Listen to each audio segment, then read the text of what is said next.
شاید 10 سال کم سے کم 10 سال پہلے یہاں آنے کا اتفاق ہوتا تھا، لیکن میری غیر موجودگی میں یا عدم موجودگی میں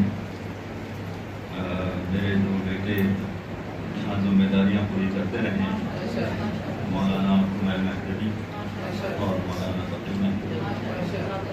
تو اس ادارے کی جو خدمات کا سلسلہ ہے وہ ایک اعتبار سے میرے خاندان کی جانب سے رکا نہیں ہے۔ تو آج بہت عرصے کے بعد پھر دوبارہ یہاں خطاب کرنے کا موقع ملا ہے۔ خطاب کیا ہے؟ ایک مختصر سی گفتگو ہے، مگر جس انداز سے مجھے آج آپ کے سامنے بات بیان کرنی ہے وہ اس پیرائے میں ذرا مختلف ہے کہ اس ٹاپک پر اور اس شعبے کے بارے میں بہت کم بولا جاتا ہے اور بہت کم لوگ سننا پسند کرتے ہیں۔ مجھے امید ہے کہ آپ لوگ سننا پسند کریں گے جو میں کہنا چاہتا ہوں۔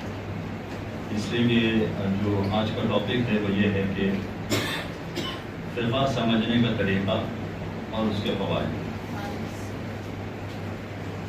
اب لفظ فقہ ہی ایسا لفظ ہے کہ جس کو سننے کے بعد کوئی کہنے کا چاہتی ہے کہ ٹھیک ہے کچھ مسئلے بیان کریں گے تو بات بڑھاؤں گی، لیکن میں نے اس سلسلے میں آپ کے سامنے سورہ آل عمران کی آیت نمبر 85 کی تلاوت کی، جس میں پروردگار عالم یہ اعلان کر رہا ہے کہ جو دین اسلام کے علاوہ کوئی اور دین لے کر حاضر ہوگا تو اسے ہرگز قبول نہ کیا جائے گا اور وہ قیامت میں خسارہ اٹھانے والوں میں سے ہوگا۔ اب آپ دیکھیے کہ لفظ استعمال ہوا ہے اسلام، مگر اس کی باؤنڈریز کہاں تک جاتی ہے؟ سب سے پہلے تو ہمیں یہ دیکھنا پڑے گا کہ اس وقت جو دنیا کی آبادی ہے تقریباً 8 بلین افراد کی، ان 8 بلین افراد میں سے فقط 1.5 بلین ایسے ہیں جو یہ کہتے ہیں کہ ہم مسلمان ہیں، باقی 6.5 بلین افراد تو ویسے ہی کہہ رہے ہیں کہ ہمارا اسلام سے کوئی تعلق نہیں ہے، ہم مسلمان نہیں ہیں۔ تو ان کی تو ہم بات نہیں کر رہے ہیں، ان کو تو ہم چھوڑ دیتے ہیں، لیکن جو یہ دعویٰ کرتے ہیں کہ ہم مسلمان ہیں 1.5 بلین افراد، اب ان کے حوالے سے یہ ہے کہ وہ فقط یہ کہہ رہے ہیں کہ ہم اسلام کے ماننے والے ہیں، مگر ان میں بھی بہت سارے آپ کو ایسے ملیں گے کہ جن کی شاخیں بہت مختلف ہیں، اور جو مختلف شاخیں ہیں ان کی تفصیلات میں بھی میں جانا نہیں چاہتا، اس لیے گفتگو بہت پرانی ہو جائے گی۔ اگر میں ہر شعبے کی جزیات میں گیا تو بہت مشکل ہو جائے گی بات۔ فقط وہ افراد کے جو اپنے آپ کو اہل بیت کا چاہنے والا کہتے ہیں کہ ہم اہل بیت کے چاہنے والے ہیں، مسلمان ہیں نمبر 1، نمبر 2 یہ کہ ہم اہل بیت کے چاہنے والے ہیں، تو اب اہل بیت کے چاہنے والوں میں بھی آپ کو مختلف گروہ مل جائیں گے۔ اب مجھے نہیں معلوم ہے خواتین میں اس ٹاپک پر کیا گفتگو ہوتی ہے اور کیسے گفتگو ہوتی ہے، مگر کم از کم مردوں کے حوالے سے میں جانتا ہوں کہ جب دین کے معاملے میں ذرا سی تفصیل میں چلے جائیں، ذرا سی دقیق گفتگو ہو جائے، تو یہ کہتے ہوئے سنا ہے مردوں کو کہ بھئی میرا کسی دین سے کوئی تعلق نہیں، بس انسانیت میرا دین ہے، انسانیت سب سے بڑا دین ہے، جو انسانیت کی خدمت کرے وہی اصل میں دین کی خدمت کرنے والا ہے، باقی سب بیکار باتیں ہیں، فضول باتیں ہیں۔ تو جو یہ کہہ رہا ہے کہ میرا دین فقط انسانیت ہے اور انسانیت ہی سب سے بڑا دین ہے، اس کے علاوہ کچھ نہیں ہے، تو یاد رکھیے کہ قرآن کی آیت کے پیرائے میں، قرآنی آیت کے فارمولے میں اگر اس کو پرکھا جائے تو اس کے لیے بھی یہی کہا جائے گا کہ یہ دین اسلام کے علاوہ کسی اور دین کو ماننے والا ہے، وَلَن يُقْبَلَ مِنْهُ، اور اس سے قبول نہیں کیا جائے گا۔ بھلا رحمت للعالمین سے بڑھ کر کوئی انسانیت کا خدمت گزار ہو سکتا ہے؟ اس لیے یہ تصور ہی کرنا بیکار ہے، یہ فضول ہے۔ ہاں، اس میں آگے چل کر جو صورتحال ہے، ہم یہ جانتے ہیں کہ جو یہ کہیں کہ ہم دین اسلام کے ماننے والے ہیں تو 3 بنیادی عقیدوں کا ماننا ضروری ہے، اس کے بغیر وہ اسلام میں داخل نہیں ہو سکتا۔ توحید کو مانیں، نبوت کو مانیں اور قیامت کو مانیں۔ یہ 3 بنیادی عقیدے ایسے ہیں کہ جن کے بغیر کوئی شخص دین اسلام میں داخل نہیں ہو سکتا۔ اب اگرچہ میرا ٹاپک عقائد کے بارے میں نہیں ہے، لیکن چونکہ میں نے باہر کی دنیا میں یہ دیکھا ہے اور اتنا زیادہ دیکھا ہے کہ عقیدے کے معاملے میں بہت گڑبڑ ہوتی ہے، عام مسلمانوں سے بھی گڑبڑ ہوتی ہے، اور جو اہل بیت کے چاہنے والے ہیں ان سے بھی زیادہ گڑبڑ ہوتی ہے، ان سے بھی بہت گڑبڑ ہوتی ہے۔ اور مجھے کہنا پڑے گا کہ ویسے یہاں پاکستان کے اندر، چلیں پاکستانی کراچی کے اندر کم سے کم اگر دیکھا جائے تو ایسا لگتا ہے کہ خواتین دین کے معاملے میں بہت آگے ہیں، بہت شوق سے دین کی باتیں سنتی ہیں، مجلسیں سنتی ہیں اور ان پر عمل کرنے کی کوشش کرتی ہیں، ان کے مطابق زندگی گزارنے کی کوشش کرتی ہیں، بلکہ اپنے خاندان کو بھی اسی انداز سے ڈھالنے کی کوشش کرتی ہیں۔ دیکھیے یہی خواتین جب مغربی دنیا میں جاتی ہیں تو ان کا رویہ بدل جاتا ہے، وہ رویہ نہیں رہتا۔ بالکل اسی طرح سے جیسے آپ مدرسے میں آئی ہیں تو ایک بالکل الگ لباس ہے، لیکن شادی میں جائیں تو ایک عجیب لباس نظر آتا ہے۔ اور یہ میں آپ کی بات نہیں کر رہا ہوں، یہ تو بہت سارے دوسرے ایسے لوگوں کی بھی بات کر رہا ہوں کہ جو بہت دیندار بنتے ہیں۔ مغربی دنیا کا معاملہ بھی یہی ہے۔ ابھی کچھ عرصے پہلے ایک صاحب کا امریکہ سے فون آیا تھا کہ میں سید ہوں اور میں پی ایچ ڈی کر چکا ہوں، اور کسی شعبے کا نام لیا کہ شعبے میں میں کام بھی کرتا ہوں، اور پاکستان سے کچھ عرصے سے میں امریکہ آ گیا ہوں اور امریکہ میں مقیم ہوں، اور میری بات چیت ایک لڑکی سے چل رہی ہے۔ اچھا وہاں کوئی تعجب کی بات نہیں ہے، وہاں ایک عام بات ہے، وہاں پر ڈیٹنگ سائٹس بہت ہوتی ہیں۔ میری بات چیت ایک لڑکی سے چل رہی ہے، وہ بھی مسلمان ہیں، شیعہ ہیں، اور وہ بھی پی ایچ ڈی کر رہی ہیں اور سادات گھرانے سے تعلق رکھتی ہیں اور نجیب الطرفین سادات ہیں۔ جب وہ پاکستان میں تھیں تو ذاکرہ تھی، باقاعدہ مدرسے پڑھتی تھی اور اتنی دیندار تھی کہ وہ باقاعدہ لوگوں کو سمجھاتی تھی دین کے دین کیا ہوتا ہے، اور حجاب کی اور صوم و صلات کی پابندی تو اپنی جگہ پر، یہ تو معمولی چیز ہے، اس سے بڑھ کر بہت دیندار تھی، یہ سب کچھ وہ انجام دیتی تھی۔ لیکن کچھ عرصے سے انہوں نے نماز پڑھنا چھوڑ دی، حجاب پہننا چھوڑ دیا، روزہ رکھنا چھوڑ دیا۔ ارے بھائی کیا ہوا؟ میں نے ان سے پوچھا کہ کیا ہوا، تو کہا کہ وہ خدا کے عقیدے کے بارے میں متزلزل ہو گئی ہیں کہ نہ جانے خدا ہے یا نہیں ہے، تو نماز پڑھنے میں کیا فائدہ ہے۔ تو یہ فقط ایک مثال نہیں، میرے پاس کئی مثالیں ایسی ہیں۔ آسٹریلیا 2011 میں وہاں سروے ہوا تھا کہ وہاں کتنے افراد دین کو نہیں مانتے ہیں، تو اس زمانے میں 22% ایسے لوگ تھے جو کہتے ہیں میں کسی دین کو نہیں مانتا، ہم کسی دین کو نہیں مانتے۔ پھر 5 سال بعد ایک اور سروے ہوا 2016 میں، پتہ چلا کہ اب ان کی تعداد اور بڑھ گئی ہے، یعنی 30% لوگ ایسے ہیں جو کہتے ہیں کہ ہم کسی دین کو نہیں مانتے۔ پھر 2021 میں ایک سروے اور ہوا 5 سال بعد، پتہ چلا کہ 40% لوگ ایسے ہیں جو کہتے ہیں کہ ہم کسی دین کو نہیں مانتے۔ بنیادی وجہ کیا ہوتی ہے اس کی؟ بنیادی وجہ اس کی پروردگار کے وجود کے بارے میں ان کو شک و شبہ ہو جاتا ہے کہ نہ جانے خدا ہے کہ نہیں ہے، اور اس کی وجہ بھی سمجھ میں آتی ہے۔ وجہ اس کی یہ ہے کہ وہاں کی حکومتیں چاہتی ہی یہ ہیں کہ سب کے سب بے دین بن جائیں، کوئی بھی دیندار نہ رہے، کوئی بھی اپنے آپ کو دین سے منسلک نہ کرے۔ تو حکومتوں کا طور طریقہ ہی کچھ ایسا ہے کہ لوگوں کی تعداد یعنی بے دینوں کی تعداد بڑھتی ہی چلی جاتی ہے، اور اس میں مسلمان بھی رو میں بہ جاتے ہیں، شیعہ بھی بہ جاتے ہیں، سادات گھرانے کے لوگ بھی بہ جاتے ہیں، اور یہ پڑھے لکھے لوگ ہوتے ہیں تو وہ پڑھے لکھے لوگ بھی اس میں شامل ہو جاتے ہیں۔ تو یہ خاتون جو یہاں پر ذاکرہ تھی، لوگوں کو دین سمجھاتی تھی، مگر وہاں جانے کے بعد اب وہ کہہ رہے ہیں کہ مجھے شک ہے کہ نہ جانے خدا ہے کہ نہیں۔ اچھا ان صاحب کا فون کیوں آیا تھا مجھے، انہوں نے مجھے کیوں فون کیا تھا؟ وہ اس لیے فون کیا تھا کہ چونکہ وہ ڈیٹنگ سائٹ پر بات چیت ہو رہی تھی، تو کیا میں ایسی عورت سے شادی کر سکتا ہوں، یہ سوال تھا، اس لیے انہوں نے فون کیا تھا۔ اب آپ بتائیے کیا جواب ہونا چاہیے اس کا؟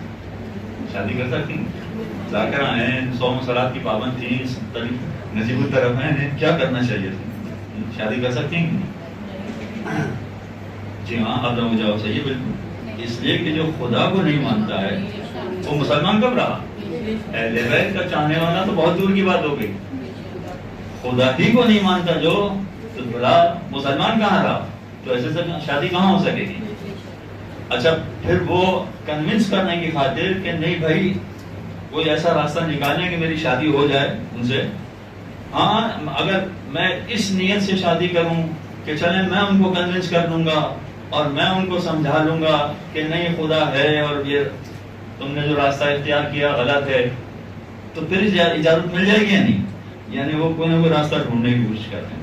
اچھا یہ راستہ اگر فقہی مسائل میں کوئی شخص ڈھونڈ رہا ہے تو غلط کام نہیں کر رہا ہے، اگر مجھے موقع ملا تو میں آپ کے سامنے مثالیں پیش کروں گا، لیکن عقائد کے معاملے میں کہ بھائی میں شادی بھی کر لیتا ہوں اور پھر میں اس کو کنونس کروں گا تو کنونس ہو جائے گی، تو میں جواب یہ اس کا کہ اگر اس وقت وہ کافر ہیں تو آپ مسلمان ہوتے ہوئے اس سے کیسے شادی کر سکتے؟ بعد میں مسلمان ہو جائے گی تو ٹھیک ہے، لیکن ابھی تو کافر ہو، ابھی تو شادی نہیں ہو سکتی۔ تو یہ بہت بڑا پرابلم ہے، خصوصیت سے یہاں سے بھی جو باہر جانے والی لڑکیاں ہیں، اور چونکہ ماشاءاللہ اس ادارے سے بہت سارے ملکوں میں لڑکیاں گئی ہیں اور ذاکرہ بنی ہیں اور بہت اچھا خوبصورت کام کیا ہے، انہوں نے زبردست کام کیا ہے، میں اس لیے آپ کے سامنے سے یہ ساری چیزیں بیان کر رہا ہوں کہ اگر فقط مجلسوں کا مواد جمع کیا جائے اور فقط اسی پر زور دیا جائے تو کبھی کبھار ایسا ہوتا ہے کہ ذاکرہ خود وہاں جانے کے بعد پلٹ جاتی ہے۔ اس لیے توجہ اس جانب بھی رکھنا پڑے گی کہ جو باہر جانے والی خصوصیت لڑکیاں ہیں، ذاکرہ ہیں، اگر ذاکرہ نہیں ہیں، چلیں آپ کے رشتہ داروں میں سے کوئی اگر باہر جا رہی ہیں، خواتین لڑکیاں باہر جا رہی ہیں، تو ان کو سب سے زیادہ الرٹ اس معاملے میں کرنا پڑے گا کہ دیکھو خدا کے یا توحید کے معاملے میں متزلزل نہیں ہو جانا، اور آپ کے ذہن میں جو دلیل آئے اس کو سمجھائیں۔ اس طرح سے کنونس ہو جانا چاہیے انسان کہ اس معاملے میں تو مجھے کوئی ادھر سے ادھر پھیر ہی نہیں سکتا، اتنا کنونس ہو جانا چاہیے چاہے کوئی دلیل اس کے پاس ہو۔ جرمنی میں ایک گریک شخص کے ساتھ ملاقات ہوئی تھی، تو دوران گفتگو یہ ٹاپک چھڑ گیا، تو وہاں جیسا میں نے کہا کہ مغربی دنیا میں نہیں مانتے ہیں لوگ خدا کو، لیکن اس نے کہا کہ میں خدا کو مانتا ہوں اور میرے پاس دلیل بھی ہے، اور میرے پاس جو دلیل ہے وہ سائنٹیفک دلیل ہے۔ اچھا یہ تو میں نے سنا تھا کہ فلسفی دلیل، یہ تو سنا تھا کہ اخلاقی دلیل، یہ تو سنا تھا کہ کائناتی دلیل، یہ پہلی دفعہ سنا تھا کہ سائنٹیفک دلیل ہے۔ میں نے کہا اچھا بتائیے کیا سائنٹیفک دلیل ہے؟ اچھا اس نے جو دلیل پیش کی وہ مختصر ہے، اب میں کچھ اپنے الفاظ میں کچھ باتیں اور ملا کے آپ کے سامنے پیش کر رہا ہوں، فقط اس کی بات نہیں ہے۔ سائنٹیفک دلیل کیا ہے؟ پوری کی پوری سائنس، جتنے بھی سائنس کے سبجیکٹ ہیں، جتنے سائنس کے سبجیکٹ آپ کے ذہن میں آ رہے ہیں، سارے سائنس کے سبجیکٹ، یہ پوری کی پوری سائنس ڈیپینڈ کرتی ہے میتھمیٹکس پر۔ یعنی اگر آپ میتھمیٹکس کو نکال دیں بیچ سے تو پوری سائنس فلاپ ہو جائے گی، اس لیے کہ فزکس میں میتھمیٹکس چاہیے، کیمسٹری میں میتھمیٹکس چاہیے، باٹنی میں میتھمیٹکس چاہیے، زولوجی میں، ہر سبجیکٹ میں میتھمیٹکس چاہیے۔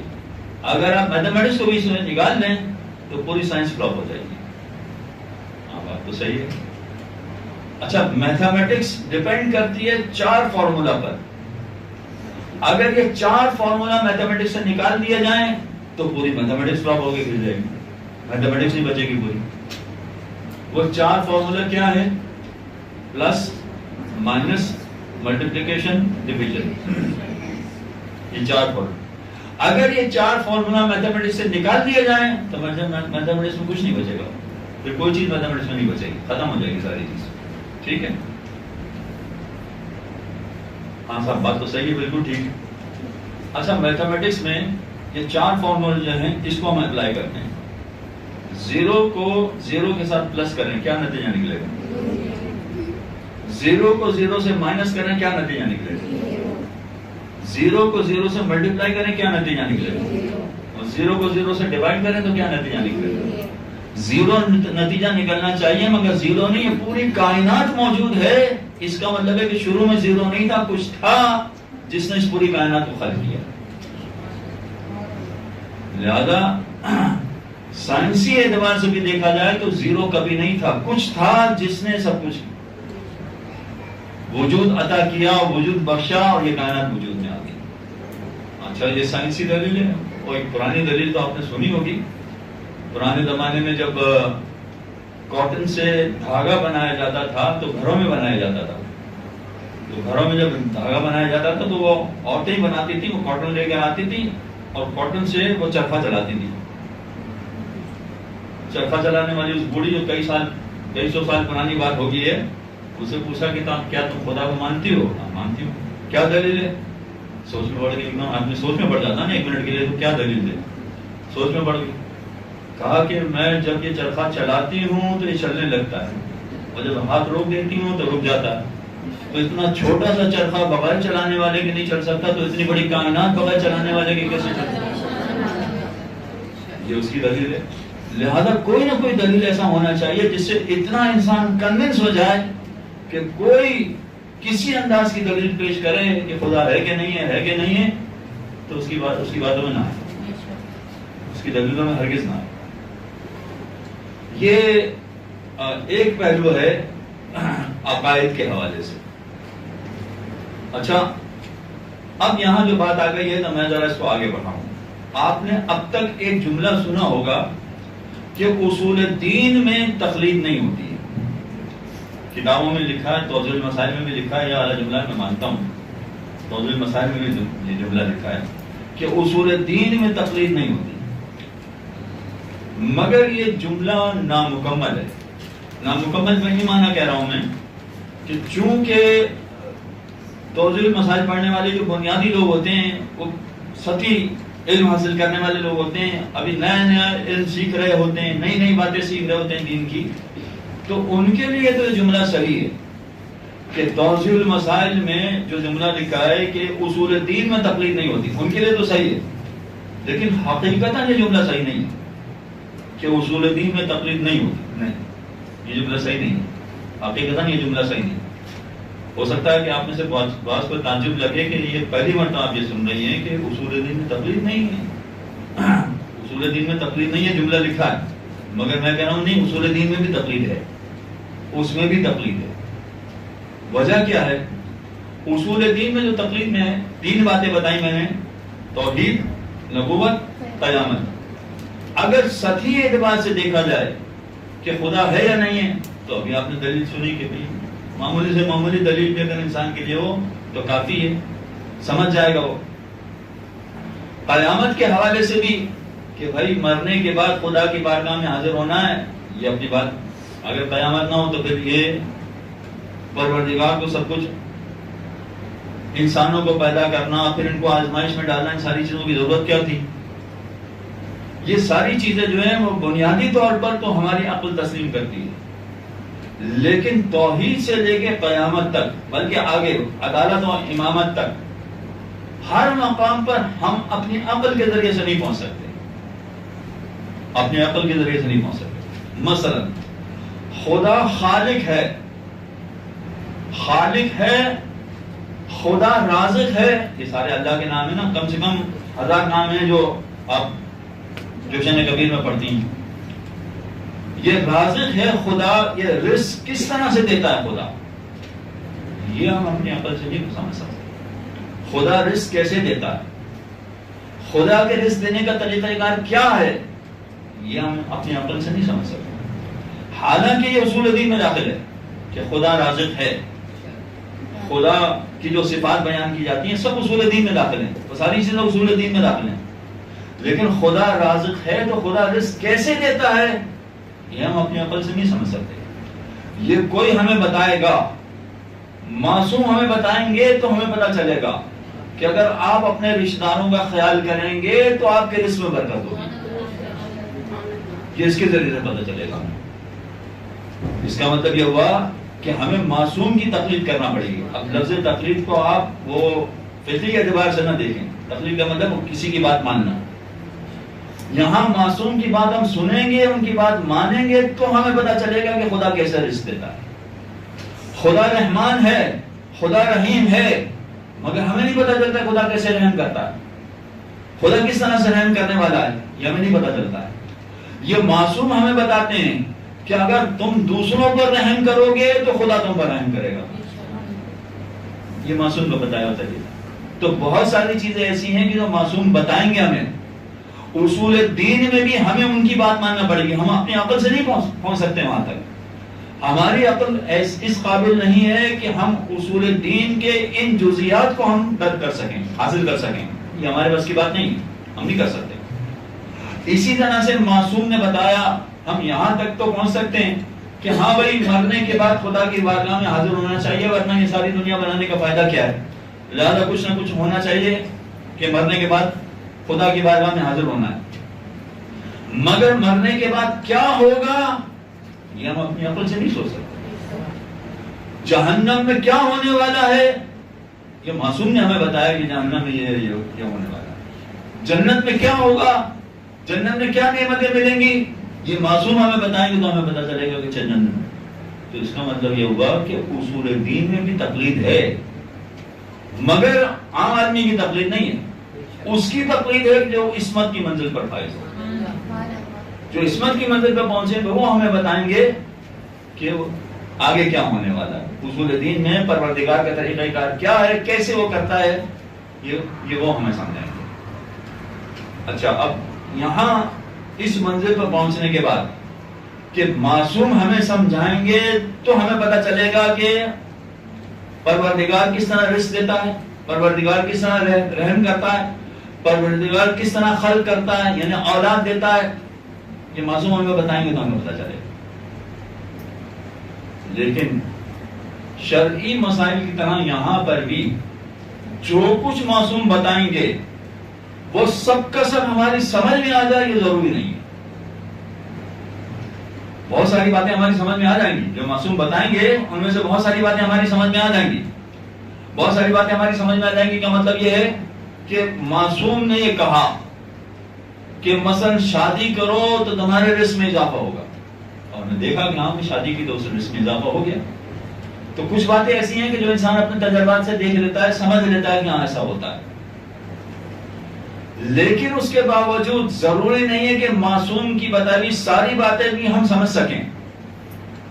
کچھ باتیں سمجھیں گے، کچھ نہیں سمجھیں گے. اس کا مطلب یہ ہوا کہ اصول دین کے 3 پورشن ہو گئے. پہلا پورشن وہ ہے کہ جو ہم اپنی عقل کے ذریعے سے پہنچ جائیں گے وہاں پر، اپنی عقل سے سوچیں گے، غور و فکر کریں گے، اور غور و فکر کرنے کے بعد اس منزل تک پہنچ جائیں گے. دوسرا پہلو یہ ہے کہ ہم نہیں پہنچ سکتے، کوئی ہمیں بتائے گا تو ہمیں پتہ چلے گا کہ اچھا ایسا ہے. یعنی جنت کے بارے میں معصوم نے بتایا تو ہمیں پتہ چلا اچھا جنت ہے. جہنم کے بارے میں معصوم نے ہمیں بتایا تو ہمیں پتہ چلا اچھا جہنم ہے. عذاب قبر کے بارے میں معصوم نے ہمیں بتایا تو ہمیں پتہ چلا کہ ہاں عذاب قبر ہے. یہ سب کیا ہے؟ یہ اصول دین کے پہلو ہیں سارے. مگر ہمیں بتایا تو ہمیں پتہ چلا کہ اچھا ایسا ہے.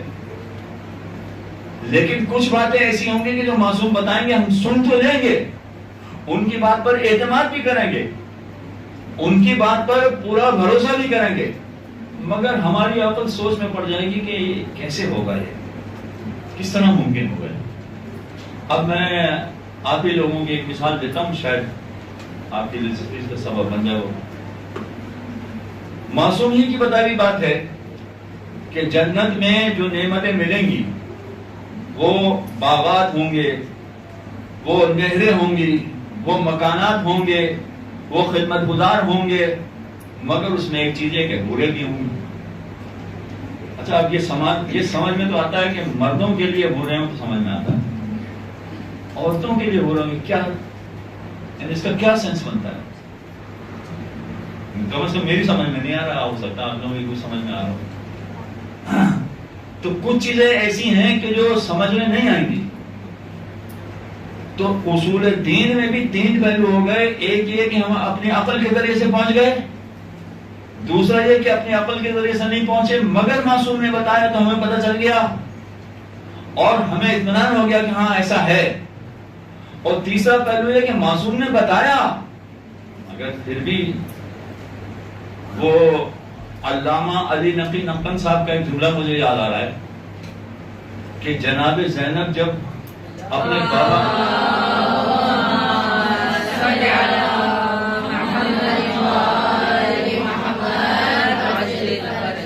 اپنے بابا کی گود میں بیٹھی تھی اور شانوں سے رضا ہٹ گئی تھی, تو بابا نے جھک کے بوسے لے لیے تھے اور پوچھا تھا جناب زینب نے کہ یہ کیا کیا آپ نے؟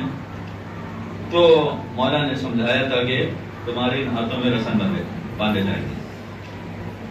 تو علامہ علی نقی نقن صاحب کا یہ جملہ ہے, میں نے کتابوں میں تو کہیں نہیں پڑھا. وہ کہتے ہیں کہ جناب زینب نے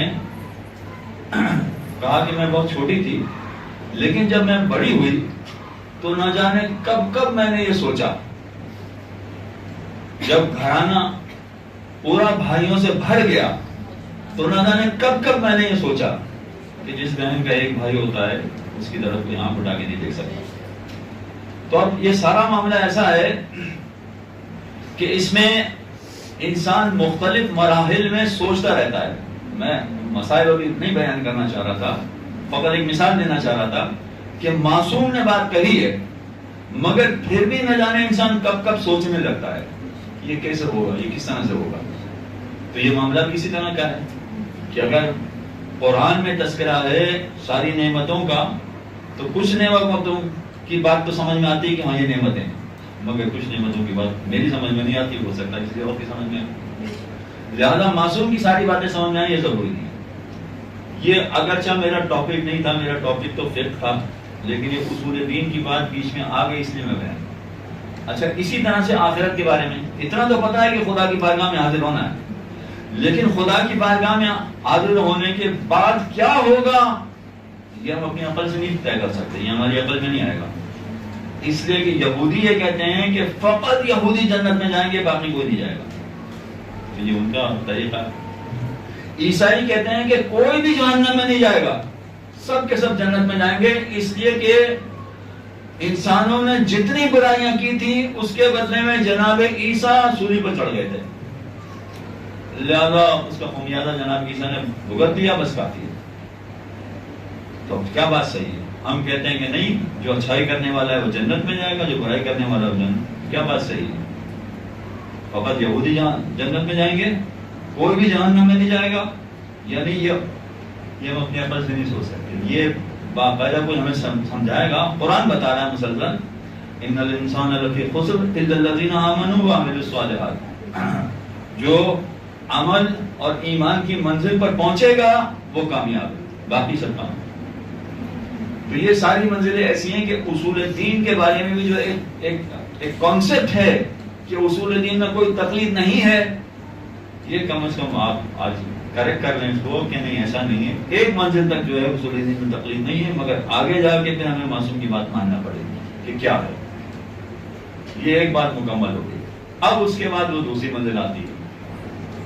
دوسری منزل ایسی ہے کہ جو جس میں مشکل یہ ہے کہ ہمارے یہاں ممبروں سے,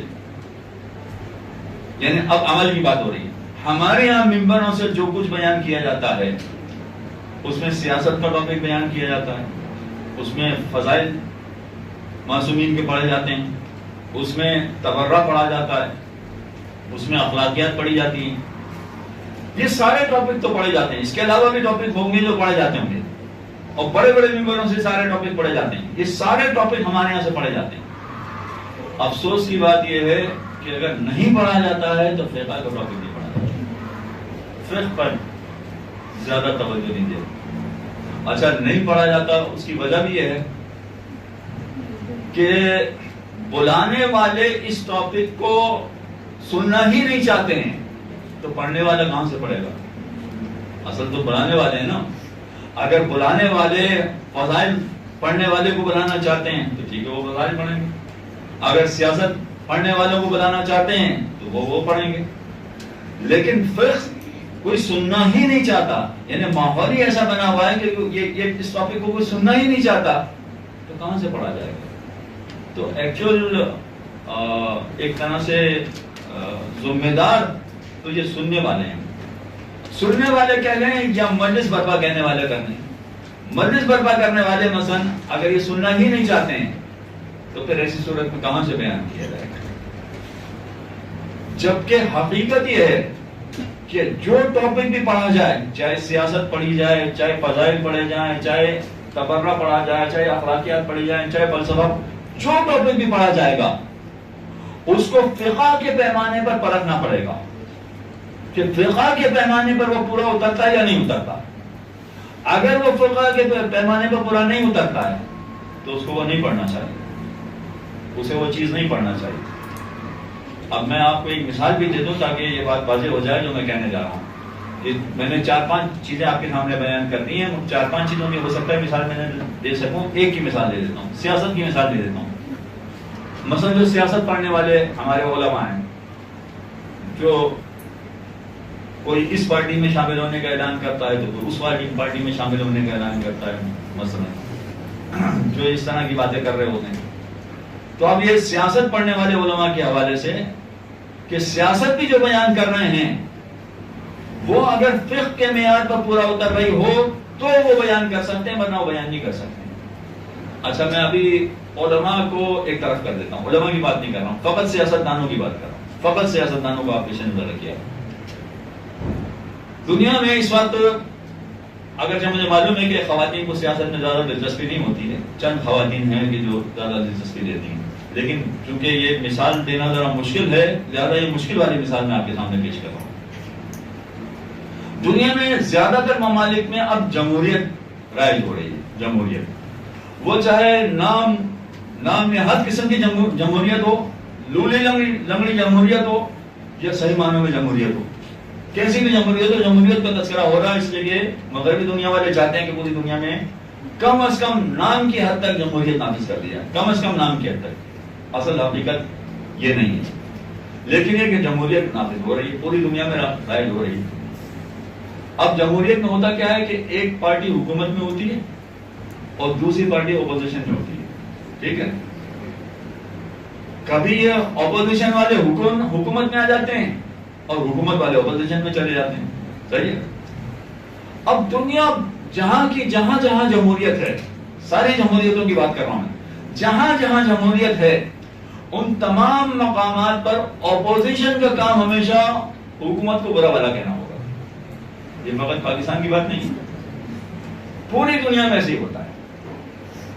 اپوزیشن کا کام ہے فقط حکومت کی تنقید کرنا، ان کی برائیاں بیان کرنا. وہ برائیاں ہو یا نہ ہو، بس ان کا کام ہی فقط یہ ہے. اپوزیشن میں ہے اس لیے ان کا کام ہی ہے کہ فقط ان کی برائیاں بیان کرنا. اچھا اب باقی دنیا کو چھوڑیں، ہم اپنی یہاں جو جمہوریت ہے اس سے سمجھنے کی کوشش کرتے ہیں کہ فقہ کیسے داخل ہے اس میں. فرض کیجئے کہ ایک پارٹی اپوزیشن میں ہے اور دوسری پارٹی حکومت میں ہے. اب جو پارٹی اپوزیشن میں ہے وہ کیا کہہ رہے ہیں کہ یہ چور ہیں، یہ ڈاکو ہیں، انہوں نے غصب کیا، انہوں نے یہ کیا. سنتے ہیں کہ نہیں سنتے؟ آپ روزانہ سنتے ہیں، دن میں 10 دفعہ سنتے ہیں والے جملے. اچھا یہ اپوزیشن میں ہے اس لیے اب یہ کہہ رہے ہیں، لیکن یہ جب حکومت میں آ جائیں گے تو وہ اپوزیشن میں چلے جائیں گے. اپوزیشن والے بھی یہ کہیں گے کہ یہ چور ہیں، یہ ڈاکو ہیں، انہوں نے غصب کیا، انہوں نے کباڑہ کیا. یہی جملے ہوتے ہیں جو دہرائے جاتے ہیں بار بار. جو اپوزیشن میں ہوگا وہ یہی کہے گا کہ یہ لوگ چور ہیں، یہ ڈاکو ہیں، انہوں نے غصب کیا ہے، انہوں نے غبن کیا، انہوں نے توڑ دیا، موڑ دیا، پھوڑ دیا، جو کچھ بھی ہے.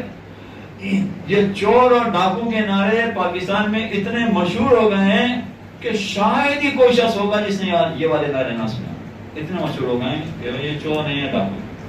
ہاں یہ الگ بات ہے کہ یہ ان کو چور کہہ رہے ہیں اور یہ ان کو چور کہہ رہے ہیں، یہ ان کو ڈاکو کہہ رہے ہیں، یہ ان کو ڈاکو کہہ رہے ہیں. اب یہ الگ بات ہوتی ہے کہ کبھی کسی کا چور کہنے کا نعرہ زیادہ مقبول ہو جاتا ہے، کسی کا کم مقبول ہو جاتا ہے. ایک پارٹی نے یہ کہا کہ یہ چور ہیں، یہ ڈاکو ہیں، ان کا نعرہ بہت مقبول ہو گیا. بھائی صحیح کہہ رہے ہیں، بالکل ٹھیک کہہ رہے ہیں. انہوں نے بھی کہا کہ یہ چور ہیں، ڈاکو ہیں، مگر ان کے نعرے کو کسی نے نہیں پسند کیا. کہہ رہے یہ بھی یہی کہہ رہے ہیں کہ ہاں یہ چور ہے، مگر ان کا نعرہ اتنا مقبول نہیں اور دوسرے کا نعرہ بہت مقبول ہے. تو یہ ہوتا ہے کبھی، یہ تو پالیٹکس میں ہوتا ہے سامنے. اب آئیے پوری دنیا کی جمہوریت میں جو ہوتا ہے کہ اپوزیشن ہمیشہ برا بھلا کہے. اگر فرض کیجئے کہ اپوزیشن والے سامنے والے کو کہہ رہا ہے کہ یہ چور ہے، تو اس کے 3 پہلو ہیں. حقیقتاً یا تو وہ چور ہے، حقیقتاً وہ ڈاکو ہے، تو کیا ہوگا کہ مجھے نہیں پتا تھا، اس نے بتا دیا کہ یہ چور ہے. اس کو اسلام میں کیا کہتے ہیں؟ اگر ایک شخص کی برائی مجھے نہیں پتا تھی اور کسی نے مجھے بتا، کیا کہتے ہیں؟ ہاں اب پہنچ گئے آپ لوگ. اس کو غیبت کہتے ہیں. بھائی مجھے نہیں پتا تھا کہ یہ چور ہے، مجھے نہیں پتا تھا کہ یہ ڈاکو ہے. دیکھا کیسے پھر بیچ میں آ گئی. مجھے نہیں پتا تھا، اس نے بتایا تو مجھے پتا چلا کہ یہ ڈاکو. اچھا اب اس کے تو میں کہہ رہا ہوں کہ 3 پہلو ہیں. 3 پہلو کا مطلب کیا ہے کہ اب حقیقتاً وہ چور ہے اور یہ ان کو کہہ رہے ہیں کہ یہ چور ہیں، یہ ڈاکو ہیں. حقیقتاً اگر وہ چور اور ڈاکو ہوں تب بھی یہ گناہ گار ہے، اس لیے کہ یہ غیبت کر رہے ہیں. ٹھیک ہے. دوسرا پہلو کیا ہے کہ بھئی پتہ نہیں ہے کہ چور ہے کہ نہیں ہے، معلوم نہیں، بس نعرہ لگاؤ، شور شرابہ کرو. اپوزیشن میں ہے اس لیے کچھ نہ کچھ تو برائی کرنی ہے، کچھ نہ کچھ تو تنقید کرنی ہے، لہٰذا انہوں نے کہہ دیا کہ یہ چور ہے ڈاکو. پتہ نہیں حقیقتاً ہے کہ نہیں، معلوم نہیں ہے، یہ پتہ نہیں، اس لیے کہ ثابت کچھ نہیں ہوا. تو کیا ہوگا؟ یہ الزام ہوگا.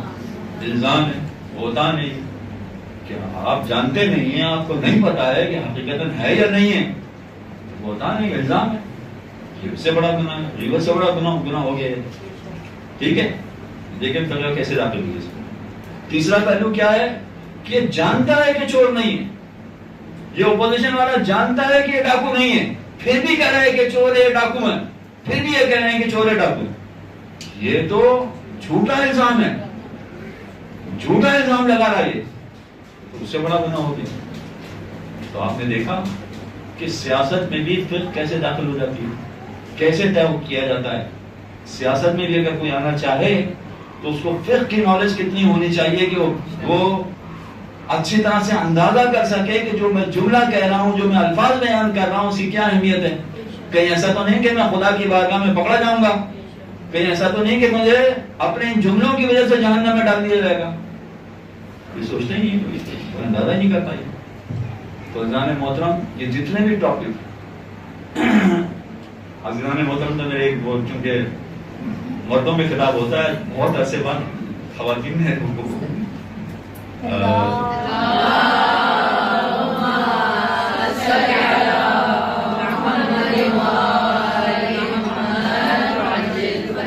شکریہ، آپ نے معاف کیا. اچھا یہ اگر صورتحال دیکھیں آپ، سیاست کی میں نے مثال پیش کی، اس میں بھی جب تک انسان کو فقہ پر عبور حاصل نہ ہو قدم نہیں رکھنا چاہیے، یہ کام نہیں کرنا چاہیے. اسی طرح سے اگر فضائل پڑھ رہا ہے، اگر وہ فقہ نہیں جانتا ہے تو اس کو فضائل بھی نہیں پڑھنا چاہیے، اس کو تبرہ بھی نہیں پڑھنا. اب میں مثالیں دے سکتا ہوں مگر میں جو اصل بات کہنا چاہ رہا ہوں بہت پیچھے رہ جائے گی، اس لیے میں مثالیں نہیں دے رہا. میں نے سیاست کی مثال آپ کے سامنے پیش کر دی، ورنہ ہر ایک کی مثالیں اپنی جگہ پر. جو اخلاقیات کی پڑھ رہا ہے اس کو پہلے فقہ پر عبور ہو تو وہ اخلاقیات پڑھے، اس لیے کہ کچھ مقامات پر وہ یہ سمجھے گا کہ میں اچھی اچھی باتیں بیان کر رہا ہوں، جبکہ شرعی اعتبار سے وہ غلط ہوگا، شرعی اعتبار سے وہ گناہگار ہوگا. بہت سارے افراد ہیں، خواتین میں بھی آپ کو ایسی ملیں گی کہ امام بارگاہ میں ان کو 500 روپے کی نوٹ مل گئی. اب اپنی دیانتداری کا مظاہرہ کرتے ہوئے انہوں نے اپنی جیب میں نہیں ڈالا، اپنی پاکٹ میں نہیں ڈالا، اپنی جیب میں نہیں ڈالا، اپنے پاکٹ میں نہ ڈالنے سے اتنا تو پتا چل رہا ہے کہ مخلص ہیں، بے دین نہیں بننا چاہتی، بے دین نہیں ہے. لیکن کیا کیا کہ یہ 500 کی نوٹ لا کے ڈونیشن باکس میں ڈال دی کہ بھائی یہ میرا نہیں ہے، پر پتہ نہیں کیا صحیح کیا انہوں نے. اخلاقی اعتبار سے تو بہت اچھا کام کیا، اخلاقی اعتبار سے بالکل صحیح. لیکن آپ نے دیکھا کہ فقہ کے اعتبار سے کتنی بڑی بلنڈر کر دی اس نے، کتنی بڑی بھول کر دی اس نے. تو یہ سارے جتنے ٹاپک ہیں، ان تمام ٹاپکس میں جب تک فقہ میں امور نہ ہو اس وقت تک ہاتھ نہیں ڈالنا چاہیے، اس وقت تک آگے نہیں بڑھنا چاہیے. اور جب اس میں ایک حد تک عبور حاصل ہو جائے تو پھر آہستہ آہستہ آگے بڑھے. اور یہی وہ چیز ہے فقہی اعتبار سے اگر دیکھا جائے تو یہی وہ چیز ہے کہ ہم سے کہا گیا ہے کہ فقیہ کی تقلید کرو. حالانکہ حوزے میں بڑے بڑے فلسفی پڑے ہوتے ہیں, بڑے بڑے مفسر پڑے ہوتے ہیں, بڑے بڑے محدث ہوتے ہیں, وہاں پر ایک سے بڑھ کر ایک بڑا عالم موجود ہوتا ہے, مگر ہم سے یہ نہیں کہا گیا کہ تم فلسفی کی تقلید کرو, ہم سے یہ نہیں کہا گیا کہ مفسر قرآن والے کی تقلید کرو, نہیں یہ بھی نہیں کہا گیا. حدیث والے کے لیے بھی نہیں کہا گیا کہ تم محدث کی تقلید کرو, نہیں, کیا کہا گیا؟ فقیہ کی تقلید کرو. اور فقیہ وہ ہوتا ہے کہ جو سارے علوم پر عبور رکھتا ہے, سارے علوم کو جانتا ہے, ساری چیزوں کو جانتا ہے. اب یہ جب فقیہ جس کو ہمیں فالو کرنا ہے, جس کو ہمیں جس کی بات کو ہمیں ماننا ہے, یعنی بات کو ماننے کا مطلب ان کے فتوے کو ہمیں ماننا ہے. حقیقت یہی ہے کہ یہی وہ علم ہے کہ جس کے بارے میں کہا گیا ہے کہ یہ اہل بیت کا علم ہے. اس لیے کہ فقہ میں قرآن بھی آ جاتا ہے, حدیث بھی آ جاتی ہے, علم رجال بھی آ جاتی ہے, بہت سارے علوم اور آ جاتے ہیں اس میں, بہت سارے علوم سمٹ کے اس میں آ جاتے ہیں. اور یہی وہ علم ہے کہ جس کے ذریعے سے انسان اپنے اعمال کو بالکل صحیح بنا سکتا ہے. ورنہ ایسا ہوگا کہ زندگی میں عمل کرتا رہے, پتہ چلا کہ نہیں میرا عمل تو باطل تھا, میرا عمل تو غلط تھا. اگر مجھے موقع ملا تو میں اس کی مثالیں بعد میں دوں گا. لیکن اپنے اعمال کو صحیح کرنا یعنی صراط مستقیم پہ راستہ حاصل کرنا. اب یہ لفظ آ گیا ہے تو اب اس کی تھوڑی سی داستان سنیں اس کی. اگر کوئی شخص نماز روزے کا پابند ہے, نماز پڑھے, مگر نماز پڑھنے کے بعد کوئی دعا نہ مانگے, تو کیا اس کی نماز قبول ہے؟ دیکھیں نماز تو اس کی قبول ہے, اس لیے کہ جو واجبات تھے, جو شرائط تھے وہ تو اس نے انجام دے دیے, لیکن دعا نہیں مانگ رہا. اچھا اگر اس سے پلٹ کے پوچھا جائے کہ بھائی دعا کیوں نہیں مانگ رہے, وہ کہے کہ نہیں میں نے طے کر لیا ہے, میں طے کر کے بیٹھ گیا ہوں کہ خدا سے کوئی دعا نہیں مانگوں گا, خدا سے کوئی دعا نہیں مانگوں گا. اچھا ایسے لوگ شاید مل جائیں آپ کو, کیوں نہیں مانگیں گے؟ بہت سارے ریزنز ہو سکتے ہیں اس کے, میں ایک دو ریزن آپ کو بتا دوں. اگر اس سے پوچھا جائے کہ بھائی کیوں خدا سے کیوں دعا نہیں مانگو گے, کہا میری کوئی دعا قبول ہی نہیں ہوتی ہے, تو دعا مانگنے کا فائدہ کیا ہے؟ آپ کو یہ کہتے ہوئے بہت سارے لوگ مل جائیں گے کہ دعا قبول ہی نہیں ہو رہی ہماری, میری کوئی دعا قبول ہی نہیں ہوتی تو دعا مانگنے کا فائدہ کیا ہے, میں کیوں دعا مانگوں؟ بس خدا نے نماز واجب کر دی تو نماز پڑھ لی میں نے. حقیقت یہ کہ ایسا نہیں ہے, ایسا ہوتا نہیں. ہر شخص کی دعا قبول ہوتی ہے, مگر مسئلہ یہ ہے کہ دعا قبول ہونے کے بعد کوئی SMS نہیں آتا, کوئی واٹس ایپ نہیں آتا, کوئی ای میل نہیں آتی. آپ اگر غور کریں پچھلے 6 مہینے سال پرانے بات کہ آپ نے کون کون سی دعائیں کی تھی, تو آپ کی بہت ساری دعائیں قبول ہو گئی, مگر مشکل یہ ہے کہ کوئی واٹس ایپ نہیں آیا. تو دعائیں قبول ہوتی ہیں, یہ بہت بڑی غلط فہمی ہے کہ دعائیں قبول نہیں ہوتی. دعائیں قبول ہوتی ہیں بالکل, لیکن یہ طے کر کے بیٹھ گیا. اچھا کچھ لوگ ایسے ہوں گے ارے اللہ نے مجھے سب کچھ دے دیا ہے. آپ کو بہت سارے سیاستدان بھی یہ کہتے ہیں اللہ نے مجھے سب کچھ دے دیا ہے تو مجھے تو کسی چیز کی ضرورت ہی نہیں تھی, تو اگر اللہ نے سب کچھ دے دیا تو میں کیا مانگوں خدا سے مثلا, اس لیے میں دعا نہیں مانگتا. بہت سارے ریزن سے کوئی یہ طے کر کے بیٹھ جائے کہ میں دعا نہیں مانگوں گا, تب بھی پروردگار اس سے کہے گا کہ اے میرے بندے, نماز پڑھتا ہے نا یہ, اے میرے بندے تجھے ایک دعا تو ضرور مانگنا پڑے گی, ایک دعا تو ضرور مانگنا پڑے گی. وہ دعا کون سی؟ وہ دعا قرآن مجید میں. قرآن مجید کے آپ 114 میں سے 113 سورتوں کی تلاوت کر جائیں نماز میں, آپ کی نماز نہیں ہوگی. نماز اگر آپ پڑھ رہے ہیں تو 114 میں سے 113 سورتوں کی تلاوت کر جائیں, نماز نہیں, جب تک ایک سورہ کی تلاوت نہ کریں. سورہ الحمد لا صلاۃ الا بفاتحۃ الکتاب, نماز ہو ہی نہیں سکتی ہے جب تک کہ فاتحۃ الکتاب میں سورہ الحمد کی تلاوت. اور اس سورہ میں بھی فقط ایک ہی دعا ہے, اس کے علاوہ دعا نہیں. بسم اللہ الرحمن الرحیم, اب مجھے ترجمہ کرنے کی ضرورت نہیں ہوگی, اتنا تو آپ یقیناً آگے ہیں. الحمدللہ رب العالمین الرحمن الرحیم مالک یوم الدین ایاک نعبد و ایاک نستعین. یہاں تک آپ نے کچھ نہیں مانگا, بسم اللہ سے لے کے یہاں تک آپ نے کچھ نہیں مانگا. اب ترجمہ آپ خود کر لیجئے, میرا ٹائم ضائع ہو جائے گا. اب آپ نے دعا مانگی اہدنا الصراط المستقیم, خدا بندہ مجھے صراط مستقیم کی ہدایت. اب میں وہ سنی شیعہ والے تفرقے میں نہیں پڑھ رہا، میں سیدھا ترجمہ کر رہا ہوں. خدا بندہ مجھے صراط مستقیم کی ہدایت یہ. آپ نے اندازہ کیا کہ صراط مستقیم کتنی اہم چیز ہے؟ کتنی ہے؟ اگر مومن دن میں 17 رکعت نماز پڑھ رہا ہے تو کم سے کم اس سے 10 مرتبہ یہ کہلوایا جا رہا ہے اہدنا الصراط المستقیم، اہدنا الصراط المستقیم، اہدنا الصراط المستقیم. کم سے کم 10 مرتبہ یہ کہلوایا جا رہا ہے. تیسری اور چوتھی رکعت میں اگر وہ تسبیحات اربع پڑھ رہا ہے تو کم سے کم دن میں 10 مرتبہ اسے یہ کہنا پڑ رہا ہے خدا بندہ مجھے صراط مستقیم کی توفیق، صراط مستقیم کی ہدایت عطا فرما. 10 مرتبہ یہ کہنا پڑا. اور 1400 برس گزر چکے ہیں پیغمبر کو اس دنیا سے گئے ہوئے. 1400 برس بعد بھی آج انسان کو اس کی اتنی زیادہ ضرورت ہے کہ بار بار اس کی یاد دہانی کرائی جا رہی کہ اہدنا الصراط المستقیم. اس کے بغیر انسان ہدایت نہیں پا سکتا ہے. مسلسل 10 مرتبہ کم سے کم ہے، ورنہ اگر 11ویں امام کی حدیث ہو تو 45 مرتبہ دن میں مومن کرے گا اہدنا الصراط المستقیم. اب 45 کیسے ہوگا اس کی کیلکولیشن بھی آپ کر لیں. ویسے تو 51 رکعت نماز ہے مگر بنے گا وہ. چلے اہدنا الصراط المستقیم. صراط مستقیم کے معنی کیا ہے؟ سیدھا راستہ. اچھا صراط مستقیم ہے کیا چیز؟ کسے کہیں گے صراط مستقیم؟ ممکن ہے کہ میں ایک بات آپ کے سامنے کہوں کہ یہ ہے صراط مستقیم.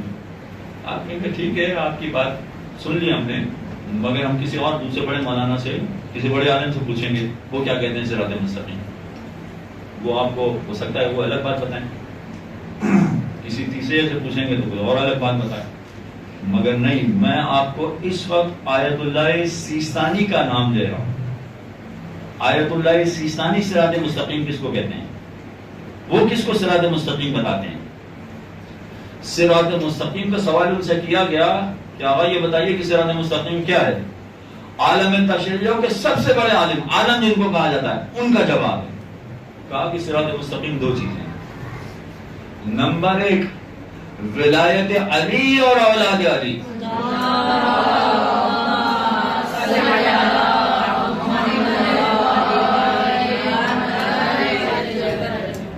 غدیر کا موقع ہے نا کل، اس لیے میں تھوڑا سا اس کے حوالے سے بھی آپ سن لیجیے.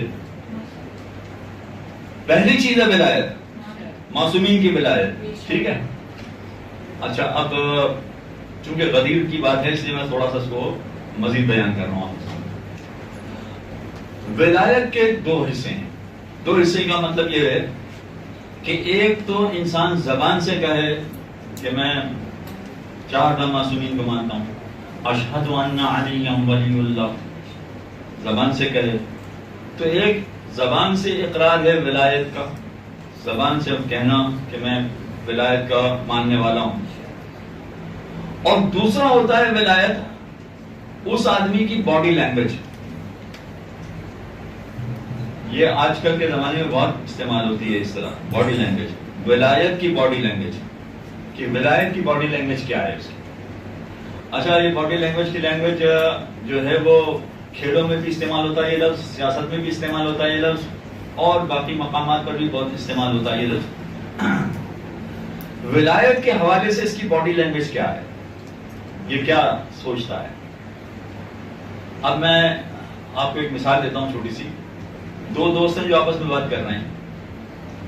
آپس میں بات کر رہے ہیں، ایک دوست دوسرے دوست کو گالیاں دے رہا ہے مگر وہ دوسرا ہنس رہا ہے. وہ گالیاں دے رہا ہے مگر اس کے باوجود تو ہنس رہا ہے. باتیں ہو رہی ہیں مگر یہ بات بات میں گالیاں دے رہا ہے اور وہ ویسے ہی ہنس رہا اپنی جگہ پر. اور یہ بھی یاد رکھیے کہ جتنی گہری دوستی ہوگی اتنی گہری گالی دی جاتی ہے. عام طور پر ہر دوست کو اس طرح کی گالی نہیں دی جاتی. جس سے زیادہ گہری دوستی ہوتی ہے اس کو ایسی کوئی، لیکن گہری دوستی کی وجہ سے وہ دے رہا ہے گہری گالیاں مگر وہ ہنس رہا ہے. ارے بھائی تمہیں گالیاں دے رہا ہے. اگر اس سے پوچھا جائے تو کیا کہے گا؟ کیا میری زبان سے تو کہہ رہا ہے مگر اس کی باڈی لینگویج دیکھیں، اس کی باڈی لینگویج دیکھیں کہ اس کے دل میں یہ بات نہیں ہے. جو وہ زبان سے کہہ رہا ہے اور اس کے دل میں وہ بات نہیں ہے. اس لیے نظر انداز کر دیتا، بالکل ہی برا مان رہا ہے. ایک مثال ہو گئی. اب آئیے دوسری مثال. دوسری مثال کیا ہے کہ ہم ایک صاحب کے یہاں پہنچے، ان کے یہاں گھنٹی بجائی، وہ باہر نکلے، انہوں نے دیکھا رہے مولانا ٹوپی پہنی ہے، شیروانی ہے، لیکن جیسے ہی ہمیں دیکھا چہرے سے ایسا تاثر ہوا ان کے کہ مولانا آئیے آئیے، زبان سے کہہ رہے ہیں آئیے آئیے، اندر آئیے اندر آئیے، تشریف لائیے تشریف لائیے، مگر چہرے سے ایسا پتا چل رہا ہے کہ مولانا غلط وقت پہ آ گیا، آپ کسی اور وقت پہ آتے تو بہتر، اس وقت آپ غلط وقت پہ آ گئے۔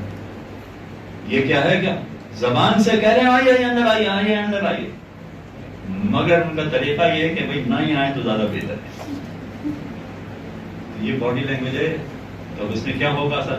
ٹھیک ہے میں تو آپ کو سلام کرنے آیا تھا، میں تو چاہ رہا ہوں۔ باڈی لینگویج میں اتنا فرق پڑ جاتا ہے کہ انسان زبان سے کچھ کہہ رہا ہے، اچھی بات کہہ رہا ہو، تب بھی اس کی باڈی لینگویج اگر اس کی گواہی نہیں دے رہی ہے تو آدمی اپریشیٹ نہیں کرے گا، مانے گا نہیں اس کو۔ اچھا ایک عالم نے اور زیادہ اچھی مثال دے دی تھی، وہ بھی سن لیجیے۔ کہتے ہیں کہ ایک صاحب نے دعوت کی تو ان کے گھر پہ پہنچے، رات کا وقت تھا، گھر پہ پہنچے تو گھنٹی بجائی، ان کی گھنٹی بجائی تو چونکہ پیسے والے تھے، بڑے آدمی تھے، انہوں نے کتا پال رکھا تھا اور دروازہ گیٹ بہت بڑا تھا ان کا۔ جیسے ہم نے گھنٹی بجائی وہاں سے بھونکتا ہوا کتا آیا اور بڑے غضبناک طریقے سے وہ کتا بھونک رہا ہے، مگر وہ گیٹ کے اس طرف ہے لہذا محفوظ ہیں، تو وہ ہمیں دیکھ کے مسلسل بھونک رہا ہے، مسلسل غضبناک طریقے سے چیخ رہا ہے بری طرح سے، اور ایک دہشت بھی طاری ہو رہی ہے کہ نہ جانے کیا ہونے والا ہے، رات کا وقت ہے۔ اچھا ایک گھنٹی 2 گھنٹی جتنی گھنٹی بجا تو اس کا بھونکنا اور بڑھ جاتا ہے، جتنی گھنٹی بجا اس کا بھونکنا اور بڑھ جاتا ہے۔ تھوڑی دیر کے بعد وہ صاحب نکل کر آئے تو کتے نے جب مالک کو دیکھا تو اس نے دم جانا شروع کر دیا۔ انہوں نے دروازہ کھولا تو مالک چونکہ صحیح طرح سے بات کر رہا تھا تو کتا سمجھ گیا کہ یہ کوئی خطرناک آدمی نہیں، لیکن وہ بات کرتے کرتے اندر لے گئے۔ اب اندر جب لے گئے تو کیا ہوا کہ کتا جب ہماری طرف دیکھ رہا ہے تو زوردار طریقے سے بھونک رہا ہے، اور مالک کو دیکھ رہا ہے تو وہ دم ہلا رہا ہے۔ اچھا جب وہ بھونکتا بھی ہے تو دہشت طاری ہوتی ہے، ڈر لگتا ہے کہ پتہ نہیں کیا کرنے والا ہے، تو جو مالک بات کر رہا ہے ہم سے اس بات پہ توجہ نہیں جا رہی، پوری توجہ نہیں ہو پا رہی، تو انہوں نے کہا کہ ارے مولانا صاحب آپ ڈرے ہوئے کیوں ہیں، اتنے گھبرائے ہوئے کیوں ہیں، اگر یہ بھونک رہا ہے تو یہ دیکھیں نا کہ دم بھی تو ہلا رہا ہے۔ تو ہم نے کہا کہ ہاں ہم یہی سوچ رہے ہیں کہ ہم اس کے اگلے حصے پر بھروسہ کریں یا پچھلے حصے پر بھروسہ کریں۔ یہ باڈی لینگویج کا مسئلہ ہوتا ہے۔ ایک عام آدمی جب باڈی لینگویج دیکھتا ہے تو نہیں مانتا ہے بات، آپ کی باتوں کو قبول نہیں کرے گا چاہے زبان سے کچھ بھی کہیں۔ تو کیا آپ نے امیر المومنین کو عام آدمی سے بھی کمتر سمجھ لیا؟ ولایت کا مطلب کیا ہے؟ ایک عام آدمی سے بھی کمتر سمجھ لیا امیر المومنین؟ ولایت کو مفہوم سمجھنا پڑے گا کہ وہ کیا کہنا چاہتے ہیں۔ بات ذرا سی نکل گئی، میں یہ کہہ رہا تھا کہ آیت اللہ سیستانی نے 2 چیزیں بتائی ہیں صراط مستقیم کی، ایک ہو گیا ولایت، دوسرا یہ کہ اپنے زمانے کے مرجع کے فتوے کے مطابق عمل کرنا، یہ ہے صراط مستقیم، یہ دوسرا پہلو ہے اس کا۔ تو اب اگر یہ دوسرا پہلو ہے تو خلاصہ تو یہی نکلا کہ اپنے زمانے کے مرجع کے فتوے کے مطابق کا مطلب ہے کہ آپ کو فقہ تو سمجھنا پڑے گی، اس کے بغیر تو چارہ ہی نہیں ہے۔ اور یہ فقط نماز روزے کی بات نہیں ہے، یہ پوری زندگی گزارنے کا طریقہ ہے، یہ بینکنگ کے مسائل ہیں، یہ انشورنس کے مسائل ہیں، یہ پڑوسیوں کی بات ہیں، یہ بچوں کی تربیت ہے، یہ 50 ایسے ٹاپک ہیں، بلکہ زندگی کا کوئی شعبہ ایسا ہے ہی نہیں کہ جس سے آپ فقہ کو خارج کر سکیں، خارج کر ہی نہیں سکتے، آپ کہیں نہ کہیں سے اس میں ملوث ہو جائیں گے۔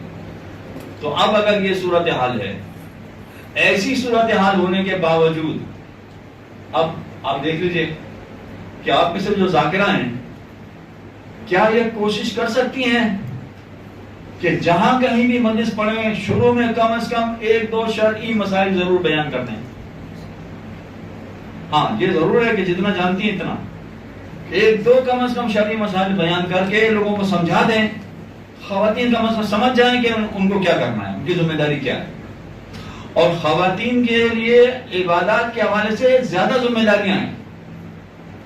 مردوں کی ذمہ داری ذرا کم ہے، خواتین کی ذمہ داری زیادہ ہے. تو اگر آپ ان کو بتا دیں تو ان کی عبادتیں صحیح ہو جائیں گی. اور افسوس سے یہ کہنا پڑتا ہے کہ باقی سارے ٹاپک تو ڈسکس ہوتے ہیں، مگر شرعی مسائل کو ڈسکس کرنے کے لیے ہمارے یہاں کسی کو نہیں بلایا جاتا. اور نہ بلانے کا نتیجہ یہ ہے کہ لوگ جانتے نہیں ہیں، پھر سے نابلد ہیں، بالکل پتہ ہی نہیں ان کو کہ کیا کرنا چاہیے، عبادت صحیح ہو بھی رہی ہے کہ نہیں ہو رہی ہے. یہاں تک کی گفتگو کے بعد کہ آپ نے دیکھ لیا کہ ہر شعبے میں فقہ داخل ہے، ہر شعبے میں فقہ داخل ہے. اب فقہ میں اس کو کیسے سمجھاتا ہے، فقہ کو کیسے، جو اب ٹاپک ہے 1 گھنٹے کے بعد تقریباً شروع ہو رہا ہے، میرا پتہ نہیں اب میں پورا کر پاؤں گا. اس کو کیسے سمجھاتا ہے؟ فقہ کو سمجھنے کے لیے ایک چیز ذہن میں رکھیے، یہ ایک سبجیکٹ ہے. جیسے دوسرے سبجیکٹ ہوتے ہیں، یہ ایک سبجیکٹ ہے، فقہ ایک سبجیکٹ ہے. اور ہر سبجیکٹ کو سمجھنے کا اس کا اپنا طریقہ ہوتا ہے. آپ ایک طریقے کے سبجیکٹ کو دوسرے طریقے سے نہیں سمجھ سکتے. ہر سبجیکٹ کو سمجھنے کا اس کا اپنا طریقہ ہے. اب مثال سنیے، مثلا میتھمیٹکس ایک سبجیکٹ ہے، اس کو سمجھنے کا طریقہ کار کیا ہے؟ اس کا سمجھنے کا طریقہ کار یہ ہے کہ 2 + 2 = 4. اب وہ چاہے دن میں ہو تو بھی 4 ہوگا، رات میں ہو تو بھی 4 ہوگا، مشرق میں ہو تب بھی 4 ہوگا، مغرب میں ہو تب بھی 4 ہوگا، بچے کے لیے ہو تب بھی 4 ہوگا، بوڑھے کے لیے ہو تب بھی 4 ہوگا. 2 + 2 = 4. ٹھیک ہے، یہ میتھمیٹکس کو سمجھنے کا طریقہ ہے کہ آپ میتھمیٹکس کو اس طرح سمجھیں گے، ہر ایک کے لیے یہ الفاظ. لیکن اسی فارمولے کے تحت اگر آپ کوئی اور سبجیکٹ سمجھنا چاہیں تو نہیں سمجھ سکتے، غلط ہو جائے گا. اب اس کی مثال سنیے، مثلا انگلش کا لفظ ہے، انگلش کا ٹاپک ہے، انگلش کا سبجیکٹ ہے، اس کو آپ سمجھنا چاہیں. انگلش کے ٹاپک میں PUT کیا ہوتا ہے؟ PUT پٹ. ٹھیک ہے، انگلش میں PUT پٹ جیسے انگریز بولتے ہیں ایسا بولنا پڑے.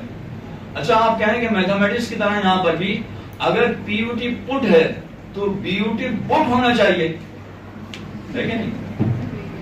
PUT بٹ ہونا چاہیے. تو آپ اگر انگریز سے کہیں کہ بھیا یہ آپ لوگوں نے کیسی لینگویج بنا لی، یہ PUT پٹ ہے تو BUT بٹ ہونا چاہیے. یعنی صاحب یہ BUT پٹ نہیں، PUT بٹ ہوگا. اچھا، آپ کہیں گے صاحب BUT بٹ ہوگا تو PUT پٹ ہونا چاہیے، یہ مان لیجیے، وہ بھی نہیں مانیں گے. تو انگلش سمجھنے کا ایک خاص طریقہ، میتھمیٹکس سمجھنے کا ایک خاص طریقہ ہے. ٹھیک ہے، ایگزامپل سمجھ میں آ گئی. اب فقہ سمجھنے کا ایک بالکل الگ طریقہ ہے.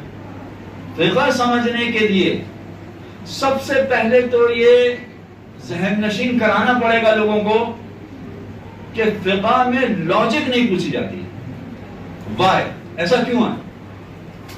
فقہ میں لاجک کبھی نہیں پوچھی جاتی، اس لیے کہ فقہ جو قرآن نے بتایا ہے، جو معصوم نے سکھایا ہے، اس کا خلاصہ مجتہد نے پیش کر دیا ہے. لہذا اس میں کبھی نہیں پوچھا جائے گا کہ وائی، ایسا کیوں ہے. یعنی اگر خواتین یہ کہیں کہ بھائی یہ طلاق کا حق مردوں ہی کو کیوں دیا گیا ہے، کیوں، وائی، تو بات تو صحیح ہے اپنی جگہ پر، بظاہر تو سمجھ میں آتی بھی ہے بات. اور مغرب والوں نے اس کو ایکسپٹ بھی کر دیا کہ ہاں بھائی مرد کو بھی طلاق کا حق ہے اور خواتین کو بھی طلاق کا حق ہے، انہوں نے ایکسپٹ بھی کر دیا. بات تو ٹھیک ہے اپنی جگہ پر. وہاں عورتیں بھی طلاق دے دیتی ہیں، وہاں پر طلاق دے کے الگ ہو جاتی ہیں، کوئی پرابلم نہیں ہوتا. لہذا اگر یہ سوال کیا جائے کہ اگر طلاق کا حق ہے تو یہ مردوں ہی کو کیوں ہے، عورتوں کو کیوں نہیں، یہ سوال نہیں. یہ سب سے پہلے ذہن نشین کر لیجئے کہ فقہ میں کبھی وائی نہیں ہوتا. کیوں ایسا ہے؟ اس کے پیچھے لاجک کیا ہے؟ لاجک کبھی نہیں بتائی جائے گی. اچھا، نہیں بتائی جائے گی کا مطلب یہ ہے کہ ایسا نہیں ہے کہ مجتہد کو پتا ہے. چلے میں کہوں گا مجھے نہیں پتا ہے کہ اس کے پیچھے لاجک کیا ہے. نہیں، مجتہد کو بھی لاجک نہیں پتا ہوتی. کئی ایسے مقامات ہوتے ہیں جہاں مجتہد کو بھی لاجک نہیں پتا ہوتی کہ اس کی وجہ کیا ہے. وہ یہ دیکھتا ہے، مجتہد فقط اتنا دیکھتا ہے کہ یہ معصوم کا کلام ہے، بس آمنا وسلمنا، بس یہ بات ہے. یہ ثابت ہو گیا کہ یہ معصوم کا کہا ہوا ہے، یہ ثابت ہو گیا کہ یہ معصوم کا کلام ہے، بس بات ختم. اچھا اب یہاں بیچ میں بات روک کے ایک بات میں کہہ دوں، اگر آپ لوگوں کے سوالات ہیں تو آپ مجھے پرچی بنا کر ابھی سے دے دیں تاکہ میں اپنی گفتگو وہیں پر روکوں. آپ کے اگر سوالات عمومی ہوں گے تو میں جواب دوں گا، اگر خصوصی آپ کا پرسنل مسئلہ ہے تو بعد میں مجھے پوچھ لیجیے، بعد میں مجھ سے پوچھ لیجیے، میں پرسنل مسئلے کا بھی جواب نہیں دے پاؤں گا. ہاں اگر آپ کے عمومی سوالات ہیں تو مجھے پرچہ بھیج دیں، میں اسی اعتبار سے اپنے گفتگو آگے بڑھاتا ہوں. ایک چیز تو یہ ہے کہ اس میں یہ نہیں پوچھا جاتا کہ اس کے پیچھے لاجک کیا ہے، اور لاجک کئی مقامات پہ خود مجتہد بھی نہیں جانتا ہے کہ اس کی لاجک کیا ہے. ہم تو چھوڑیے ہماری کیا بساط ہے، بلکہ اس سے آگے کا ایک مرحلہ میں بتاؤں کہ اگر فرض کیجئے کہ کسی مقام پر قرآن نے بتا دیا ہے، حدیث نے، معصوم نے بتا دیا کہ یہ اس کی لاجک یہ ہے، پھر بھی ضروری نہیں ہے کہ اس لاجک کی وجہ سے وہ مسئلہ بنا ہو، یہ لازمی نہیں ہے. اب سنیے اس کی مثال. بسم اللہ الرحمن الرحیم. یا ایھا الذین آمنوا کتب علیکم الصیام کما کتب علی الذین من قبلکم لعلکم تتقون. آپ میں سے بہت سی ذاکرہ ہیں، آیت بھی یاد ہو گیا. کیا ہے؟ اے صاحبان ایمان تم پر روزہ اسی طرح سے فرض کیا گیا ہے جس طرح سے پچھلی امت پر فرض کیا گیا تھا. کیوں؟ لعلکم تتقون، تاکہ تم متقی ہو. ٹھیک ہے، لاجک بتا دی قرآن نے، لاجک بتا دی قرآن نے، لعلکم تتقون، تاکہ تم متقی بن جاؤ. اچھا اب اگر کوئی شخص یہ کہے کہ اس لاجک کی وجہ سے یہ روزہ واجب ہوا ہے، اس لاجک کی وجہ سے یہ روزہ واجب ہوا ہے، تو میں تو بالکل پکا متقی ہوں، تو مجھ پر تو روزہ فرض نہیں ہونا چاہیے، ہے کہ نہیں ایسا؟ اچھا چلیں آپ کہیں کہ بھائی تم کہاں سے متقی بن گئے، آپ مجھ سے سوال کر سکتے ہیں تم کہاں سے متقی بن گئے، میں مانتا ہی نہیں، تو میں متقی نہیں مانتا. چلیں ٹھیک ہے، عام آدمی کو نہیں مانتے، مراجع ہیں بہت سارے، ان کو تو مانیں گے نا کہ وہ متقی بنے، تو اس کا مطلب روزہ ان سے ثابت ہونا چاہیے.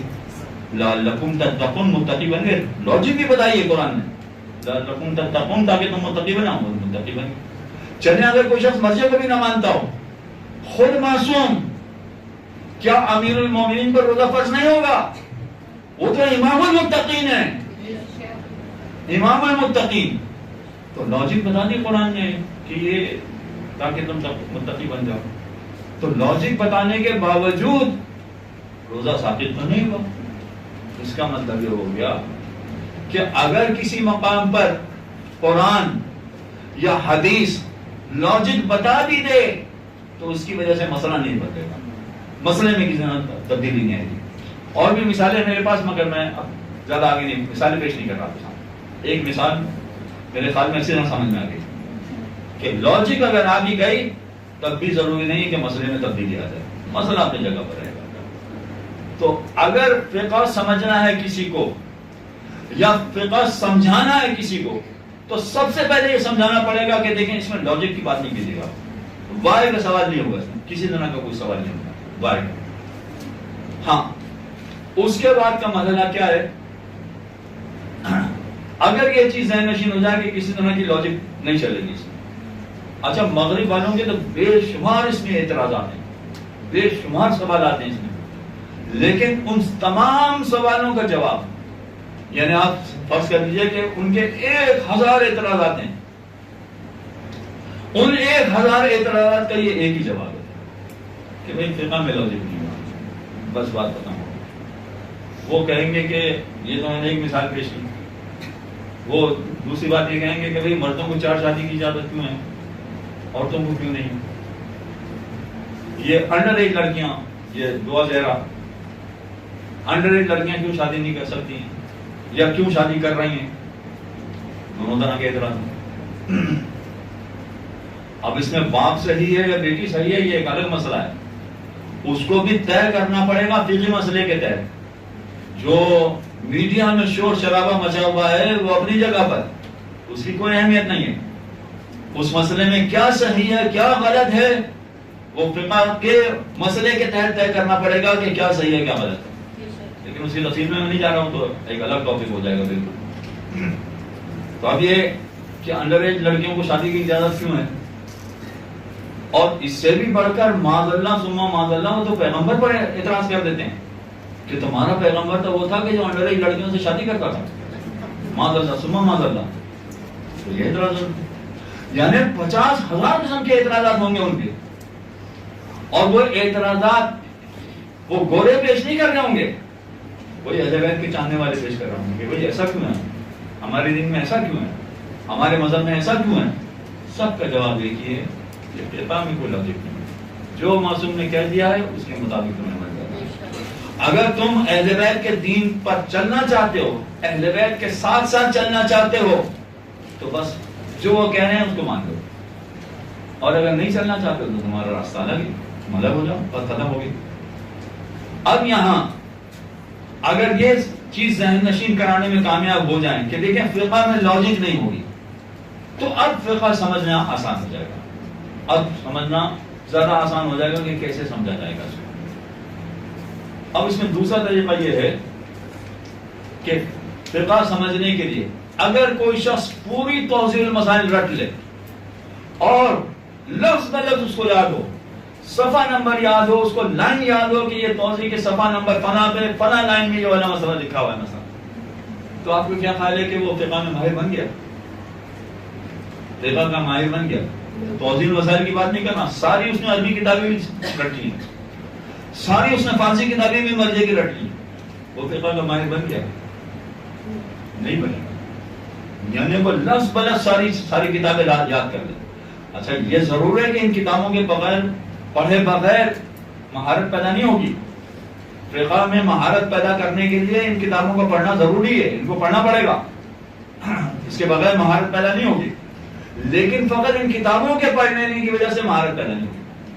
اور یہی بڑا مسئلہ ہے کہ ہمارے یہاں کراچی میں کتنے سینکڑوں مدارس ہیں، اور سینکڑوں مدارس میں سینکڑوں خواتین پڑھ رہی ہیں، اور سینکڑوں خواتین میں سینکڑوں ذاکرائیں ہیں، اور یہ ذاکرائیں بھی اچھے اچھے مدارس میں پڑھ رہی ہیں، اور اچھے اچھے مدارس میں پڑھنے کے باوجود انہوں نے فقہ بھی پڑھی ہوتی ہے اور فقہ کے باقاعدہ دروس لیے ہوتے ہیں، مگر اس کے باوجود مہارت پیدا نہیں ہوتی، اس کے باوجود وہ مسائل کا جواب نہیں دے پاتی. مسائل کا جواب دینا مشکل ہوتا ہے ان کے لیے. وجہ کیا ہے؟ وجہ اس کی یہی ہے کہ فقہ باقاعدہ ایک سبجیکٹ ہے، جس سبجیکٹ میں آپ سب سے زیادہ محنت کریں گے اس میں سب سے زیادہ آگے نکل جائیں گے. کچھ لوگ فضائل پڑھنے میں بہت محنت کرتے ہیں، اس میں آگے نکل جاتے ہیں. کچھ لوگ تبرہ پڑھنے میں بہت محنت کرتے ہیں، اس میں آگے نکل جاتے ہیں. کچھ لوگ اخلاقی باتیں پڑھنے میں بہت محنت کرتے ہیں، اس میں آگے نکل جاتے ہیں. ہاں فقہ پڑھنے میں یہ لازمی ہے کہ فقط کتابوں کا پڑھ لینا کافی نہیں ہوگا. فضائل میں ممکن ہے کہ فقط آپ کتابیں پڑھ لیں تو آپ کو کسی کی ضرورت نہیں، آپ اچھے فضائل پڑھ سکیں. تبرہ میں ممکن ہے آپ کتابیں پڑھ لیں تو آپ کو کسی کی ضرورت نہ، آپ تبرہ اچھا پڑھ لیں، صحیح تبرہ پڑھ لیں. مگر فقہ میں ایسا نہیں ہو سکتا. فقہ میں کسی کی سرپرستی میں یہ سیکھنا پڑے گا، کسی کی سرپرستی میں یہ سبجیکٹ سیکھنا پڑے گا تب جا کے. اچھا کسی کی سرپرستی میں اگر آپ یہ سبجیکٹ پڑھیں تو آپ کو وہ کچھ اصول سکھائیں گے، کچھ اصولی باتیں بتائیں گے.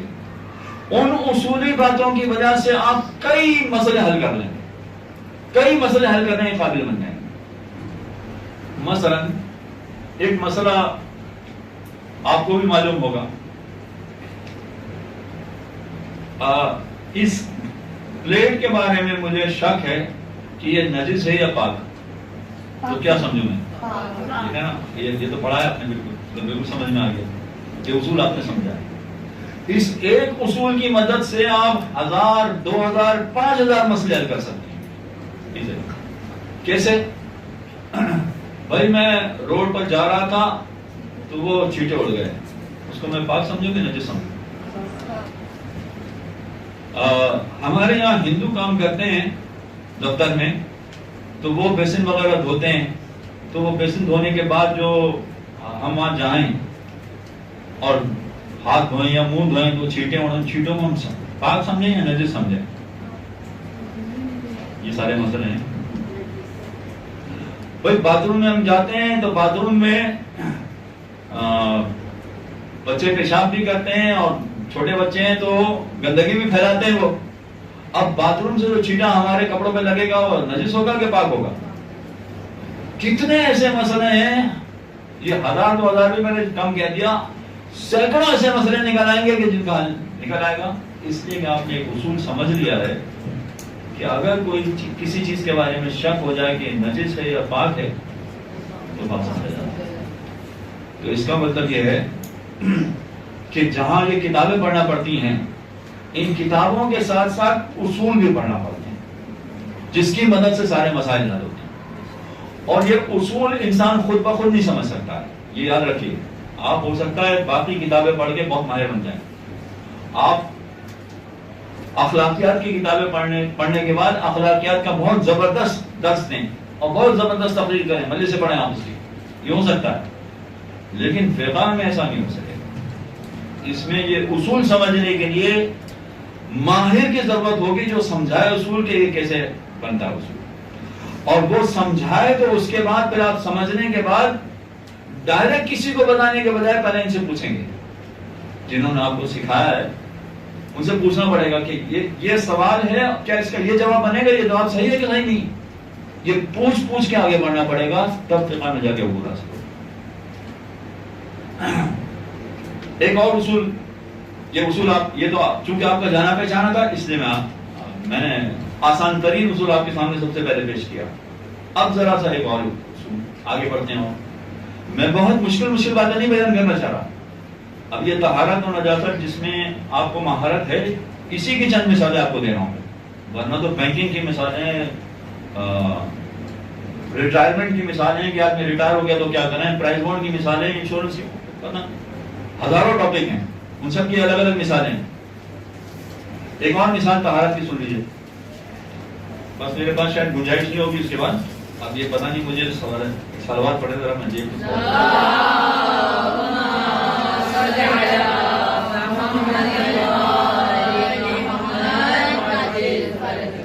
ایک مرتبہ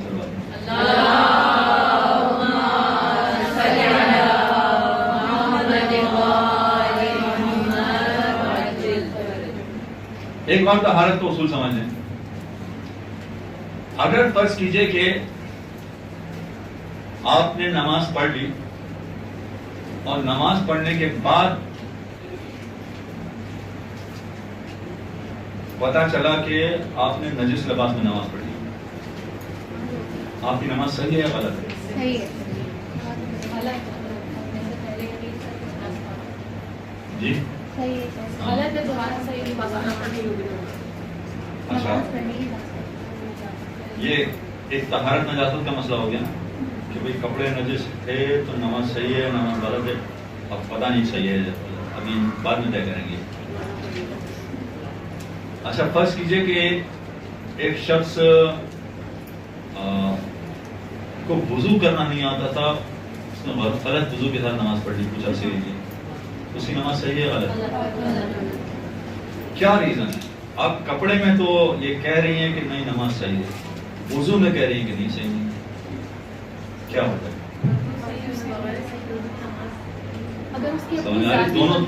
دونوں معاملے میں طہارت کا مسئلہ ہے.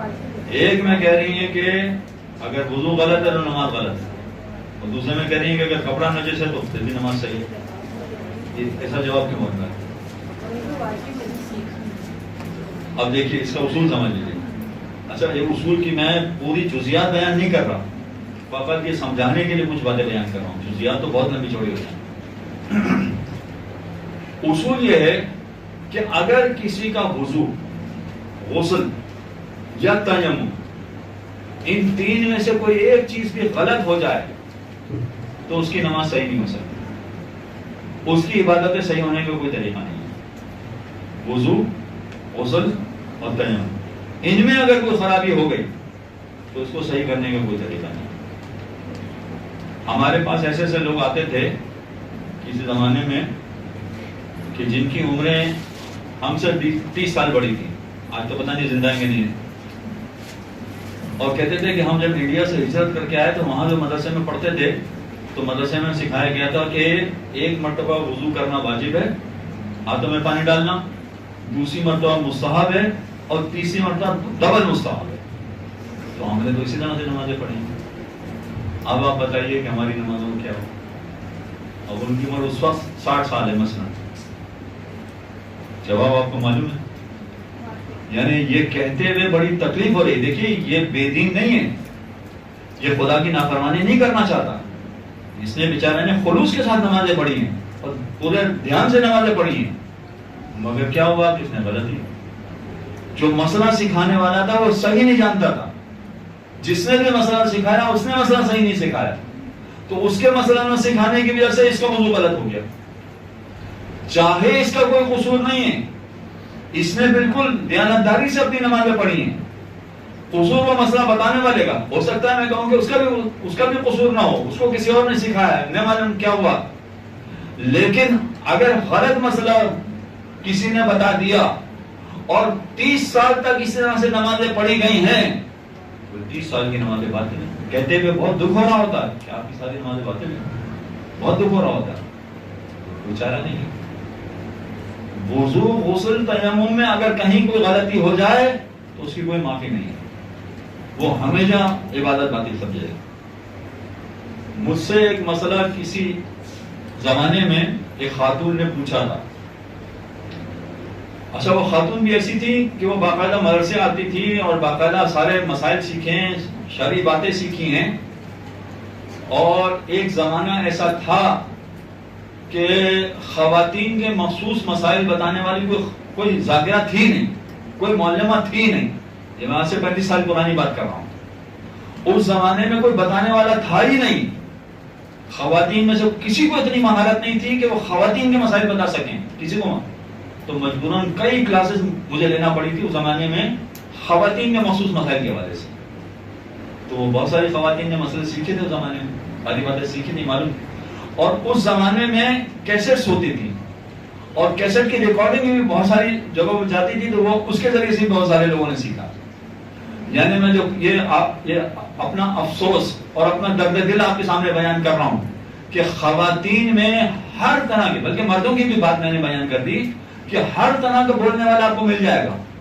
فضائل پڑھنے والا, تبرع پڑھنے والا, سیاست پڑھنے والا, اخلاق, ہر طرح کا مل جائے گا آپ کو, فقہ پڑھنے والا نہیں ملے گا. اور خواتین میں اور بھی کم ہے.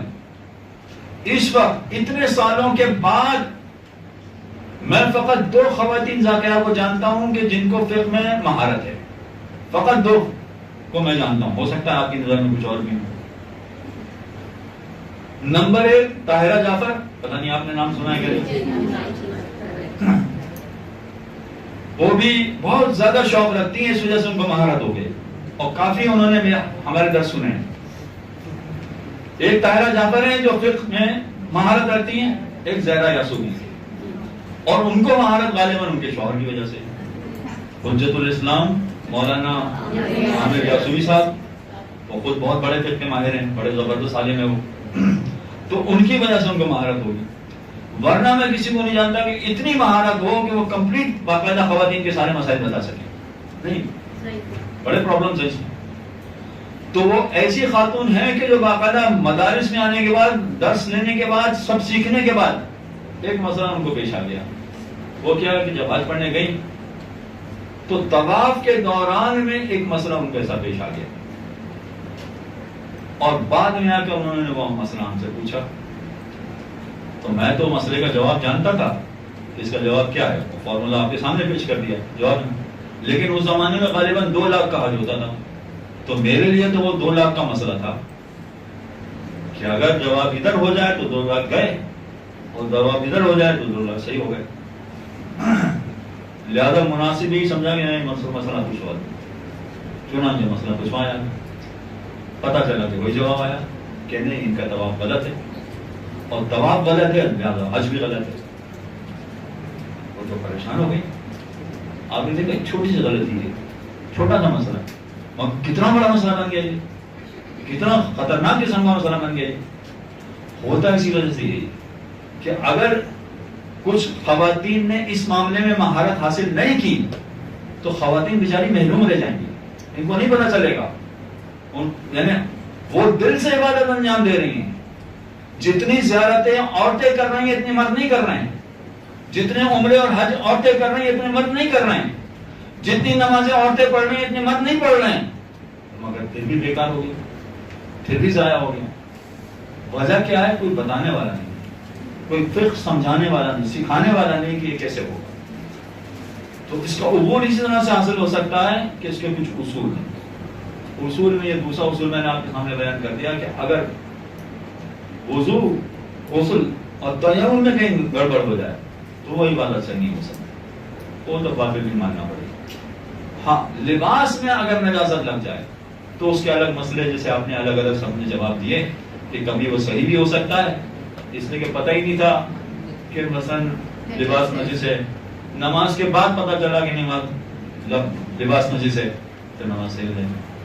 ہاں پہلے سے پتہ تھا کہ نجس ہے، نماز پڑھتے وقت بھول گئے تو وہ نماز غلط ہو جائے گی. آپ جانتی بھی ہیں سارے مسئلے آپ نے بتا دیے، اس میں یہ اختلاف ہو سکتا ہے لیکن وضو غسل میں کوئی اختلاف نہیں ہوگا. اب یہ تفصیل جو ہے وہ کافی لمبی ہو جائے گی، میرے پاس تو فقط 5 منٹ رہ گئے بس. اب یہ میں سارے مسئلے تو نہیں بتا سکتا. یہ سوال پوچھا گیا کہ اگر کسی شخص نے تقلید نہیں کی تو اس کے لیے کیا حکم ہے. اب یہ نہیں کہا جا سکتا کہ اس کے سارے اعمال باطل ہیں، مگر یہ کہا جا سکتا ہے کہ زیادہ تر اعمال اس سے باطل ہوں گے، اس لیے کہ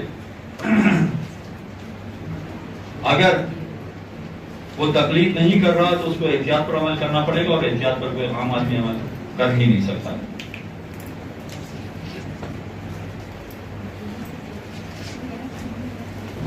اچھا ایک مسئلہ جو ہے یہ غدیر کے حوالے سے پوچھا گیا ہے، اس کی تفصیل بہت لمبی ہو جائے گی، معذرت چاہتا ہوں اس کا جواب نہیں دے پاؤں گا میں.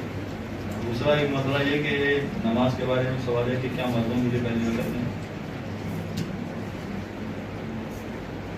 ہاں سوال میں پڑھ دیتا ہوں. نماز کے بارے میں ایک سوال یہ ہے کہ مردوں کے لیے پہلی 2 رکعت میں اونچی آواز سے نماز پڑھنا چاہیے اور باقی 2 رکعتوں میں دھیمی آواز سے نماز پڑھنا چاہیے. یہ ایک سوال ہے. اور آگے اس سوال کو بڑھا گیا یا پوری اگر کوئی نماز اونچی آواز سے پڑھے تو ٹھیک ہے، کیا حکم اس کے بارے میں؟ اصل میں الگ الگ ہے. فجر کی نماز، مغرب اور عشاء کی نماز، یہ 3 نمازیں ایسی ہیں جس میں مردوں کے لیے پہلی 2 رکعت بلند آواز سے پڑھنی ہے اور بعد کی 2 رکعت دھیمی آواز سے پڑھنی ہے. اور خواتین کے لیے ساری نمازیں اگر دھیمی آواز سے پڑھیں تو کوئی حرج نہیں ہے، لیکن اگر چاہیں تو مغرب عشاء اور فجر کی نماز پہلی 2 رکعت اگر کوئی سننے والا نہیں ہے، یعنی نامحرم نہیں ہے تو بلند آواز سے بھی پڑھنا چاہیں تو پڑھ سکتے ہیں. اور اگر کوئی دل میں نماز پڑھے تو اگر مرد کوئی دل میں نماز پڑھے تو نماز مرد کوئی جیسے دل میں ہی قرات کرے، دل میں ہی اذکار وغیرہ اونچی آواز سے نہ پڑھے. ہاں اس کا ایک الگ اصول ہے. اصول اس کا یہ ہے کہ مردوں کو پہلی 2 رکعت بلند آواز سے پڑھنا چاہیے 3 نمازوں میں، فجر مغرب عشاء. اگر کوئی پڑھے ہی نہیں دل میں، ان کی عادت ہے کہ دل میں ہی پڑھ. ہاں ان کا سوال جو ہے بڑا اہم ہے کہ اگر کوئی شخص جیسے قرآن پڑھا جاتا ہے بلکہ اخبار پڑھا جاتا ہے، جب وہ پڑھ تو نہیں رہا تو دل میں سارے اخبار پڑھ رہا ہوتا ہے، اگر قرآن بھی اسی طرح سے پڑھے اور نماز بھی اسی طرح سے پڑھے تو کیا ہوگا؟ نہ اس کی نماز ہوگی نہ اس کو قرآن پڑھنے میں ثواب ملے گا. باقاعدہ زبان سے پڑھنا ضروری. تو اس کی نماز ہو جائے گی. اگر عورت دل میں پڑھے، جیسے بعض دفعہ ہوتا ہے کہ ایک پڑھ رہے لیکن کبھی آواز میرے خیال میں ایسی دھیمی ہو جائے تو کیا وہ ہو جائے گی نماز؟ آواز دھیمی ہو مگر آواز ہو، یعنی پڑھا جائے، فقط دل ہی دل میں جس میں ہونٹ بالکل خاموش ہوتے ہیں، اس طرح سے اگر نماز پڑھی جائے گی تو نماز نہیں پڑھی جائے گی. ایک سوال ہے، جی ہم جنبش کریں اس طرح سے. ایک سوال ہے جی جی کہ زیارت پر ہم لوگ جاتے ہیں تو وہاں پر اکثر یہ ایسا ہوتا ہے کہ عورتوں کو بعض اوقات ایسی جگہ پہ نماز پڑھنی ہوتی ہے جہاں سے نامحرم گزر رہے ہوتے ہیں، تو وہاں کے لیے کیا حکم ہے؟ کہ ہم وہاں کھڑے ہو کے نماز پڑھیں تو ہماری نماز ہو جائے گی؟ کچھ مقامات پر مجتہدین نے اجازت دی ہے، خصوصیت سے ایسے بھیڑ کے مقامات پر، کہ جہاں پر اگر نامحرم آگے پیچھے سے گھوم رہے ہیں تو کوئی حرج نہیں ہے، آپ کی نماز ہو جائے گی. اور آواز کا پھر کیا حکم ہوگا؟ کیونکہ نامحرم گھوم رہے ہیں تو آواز کتنی ہوگی؟ پھر دھیمی آواز سے نماز پڑھیں، پھر بلند آواز سے نماز نہ پڑھیں. خواتین دھیمی آواز جی خود سمجھ میں آ رہا ہو کہ پڑھ رہی ہیں، وہ دل میں نہ کہا جائے، باقاعدہ سمجھا جائے کہ پڑھ رہی ہیں، اس طرح سے نماز پڑھی جائے.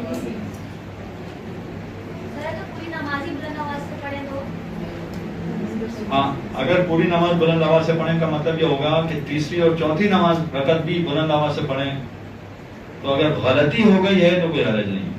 جان بوجھ کے کریں گے تو نماز باطل ہو جائے گی. سر نابالغ بچوں کو ساتھ کھڑا کر کے نماز پڑھائی جا سکتی ہے؟ یہ بھی اچھا سوال ہے. کیا نابالغ بچوں کو ساتھ کھڑا کر کے نماز پڑھائی جا سکتی ہے یا نہیں؟ ایسا کرنا اچھا نہیں ہے. وجہ اس کی ہے کہ جو مائیں ایسا کر رہی ہیں وہ کام تو بہت اچھا کر رہی ہیں. وہ تو چاہتی ہیں کہ اپنے ان کے بچے نمازی بنیں, نماز سیکھ لیں, قرات سیکھ لیں, تو کام بہت اچھا کر رہی ہیں. مگر ان کے دل میں یہ بات بھی ہے کہ میری نماز کے ساتھ ساتھ بچے میری نماز کو سنیں اور وہ نماز صحیح طرح سے پڑھیں اور نماز صحیح طرح سے سیکھ لیں. یہ بات جو دل میں ہے تو اس کا مطلب یہ کہ خالص اللہ کے لیے تو نہیں بھی نماز, یہ گڑبڑ ہو جائے. اس لیے بہتر ہے کہ نماز خالص اللہ کے لیے پڑھی جائے, باقی کسی چیز کو شامل نہ کیا جائے. البتہ اس میں تفصیلات اور بھی ہیں مگر وہ اس کی ڈیٹیل میں نہیں جائے. اتنی آواز سے پڑھا جائے کہ بچہ کمرے میں کھیل رہے ہیں, اتنی آواز سے کہ کوئی نامحرم موجود ہے کہ بچہ سنتا رہے اس طرح, یہ تو صحیح ہے. ہاں, اس میں وہی اگر فرض کیجیے کہ آواز بلند کر دی ہے اور اس نیت سے اس ارادے سے آواز بلند کر دی ہے کہ بچہ سنتا رہے, تو بات وہی ہوگی کہ بچے کو سنانے کے لیے بھی نماز پڑھے, اللہ کے لیے نماز نہیں. اچھا, ایک آخری سوال. جی بس آخری سوال ہے. وہ یہ کہ جیسے پھر کوئی زیارت والا حساب کتاب آ گیا کہ راستے ہوتے ہیں, سفر میں نمازوں کے اوقات ہوتے ہیں, کہیں پانی ملتا ہے کہیں نہیں مل رہا ہوتا, اور بعض اوقات خواتین کے لیے پانی ایسی جگہ پر دستیاب ہوتا ہے جہاں مرد سامنے ہوتے ہیں. اس سچویشن میں کیا حکم ہے کہ ہم کس طرح وضو کریں؟ آپ کے سوال کا جواب بہت لمبا ہے اور مجھے پتہ نہیں مل جائے. البتہ نماز ہو سکتی ہے وہاں پر, نماز کسی صورت میں معاف نہیں ہوگی, نماز پڑھنا پڑے گی. اگر پانی نہ ملے تو تیمم کا انتظام کریں, اگر پانی مل رہا ہے تو وضو ہی کے ذریعے سے نماز پڑھنا پڑے گی. اب آپ کا دوسرا سوال کہ نامحرم ادھر ادھر سے دیکھنے والے ہیں تو پھر کیا ہوگا؟ ایک منٹ لیں. تو پھر کیا ہوگا؟ ہاتھ کھولنا پڑیں گے ہاتھ دھونے کے لیے. تو ایسی صورت میں ایسی صورت میں اگر آپ کے لیے 2-3 خواتین مل کے حجاب کا انتظام کرنا ممکن ہو یا آپ کے محرم مرد ہوں حجاب کا انتظام کرنا ممکن ہو تو کرنا پڑے گا. یعنی حجاب کا بھی پورا خیال کرنا ہے اور وضو بھی کرنا ہے, دونوں میں سے کوئی بھی معاف نہیں ہوگا. شکریہ اللہ.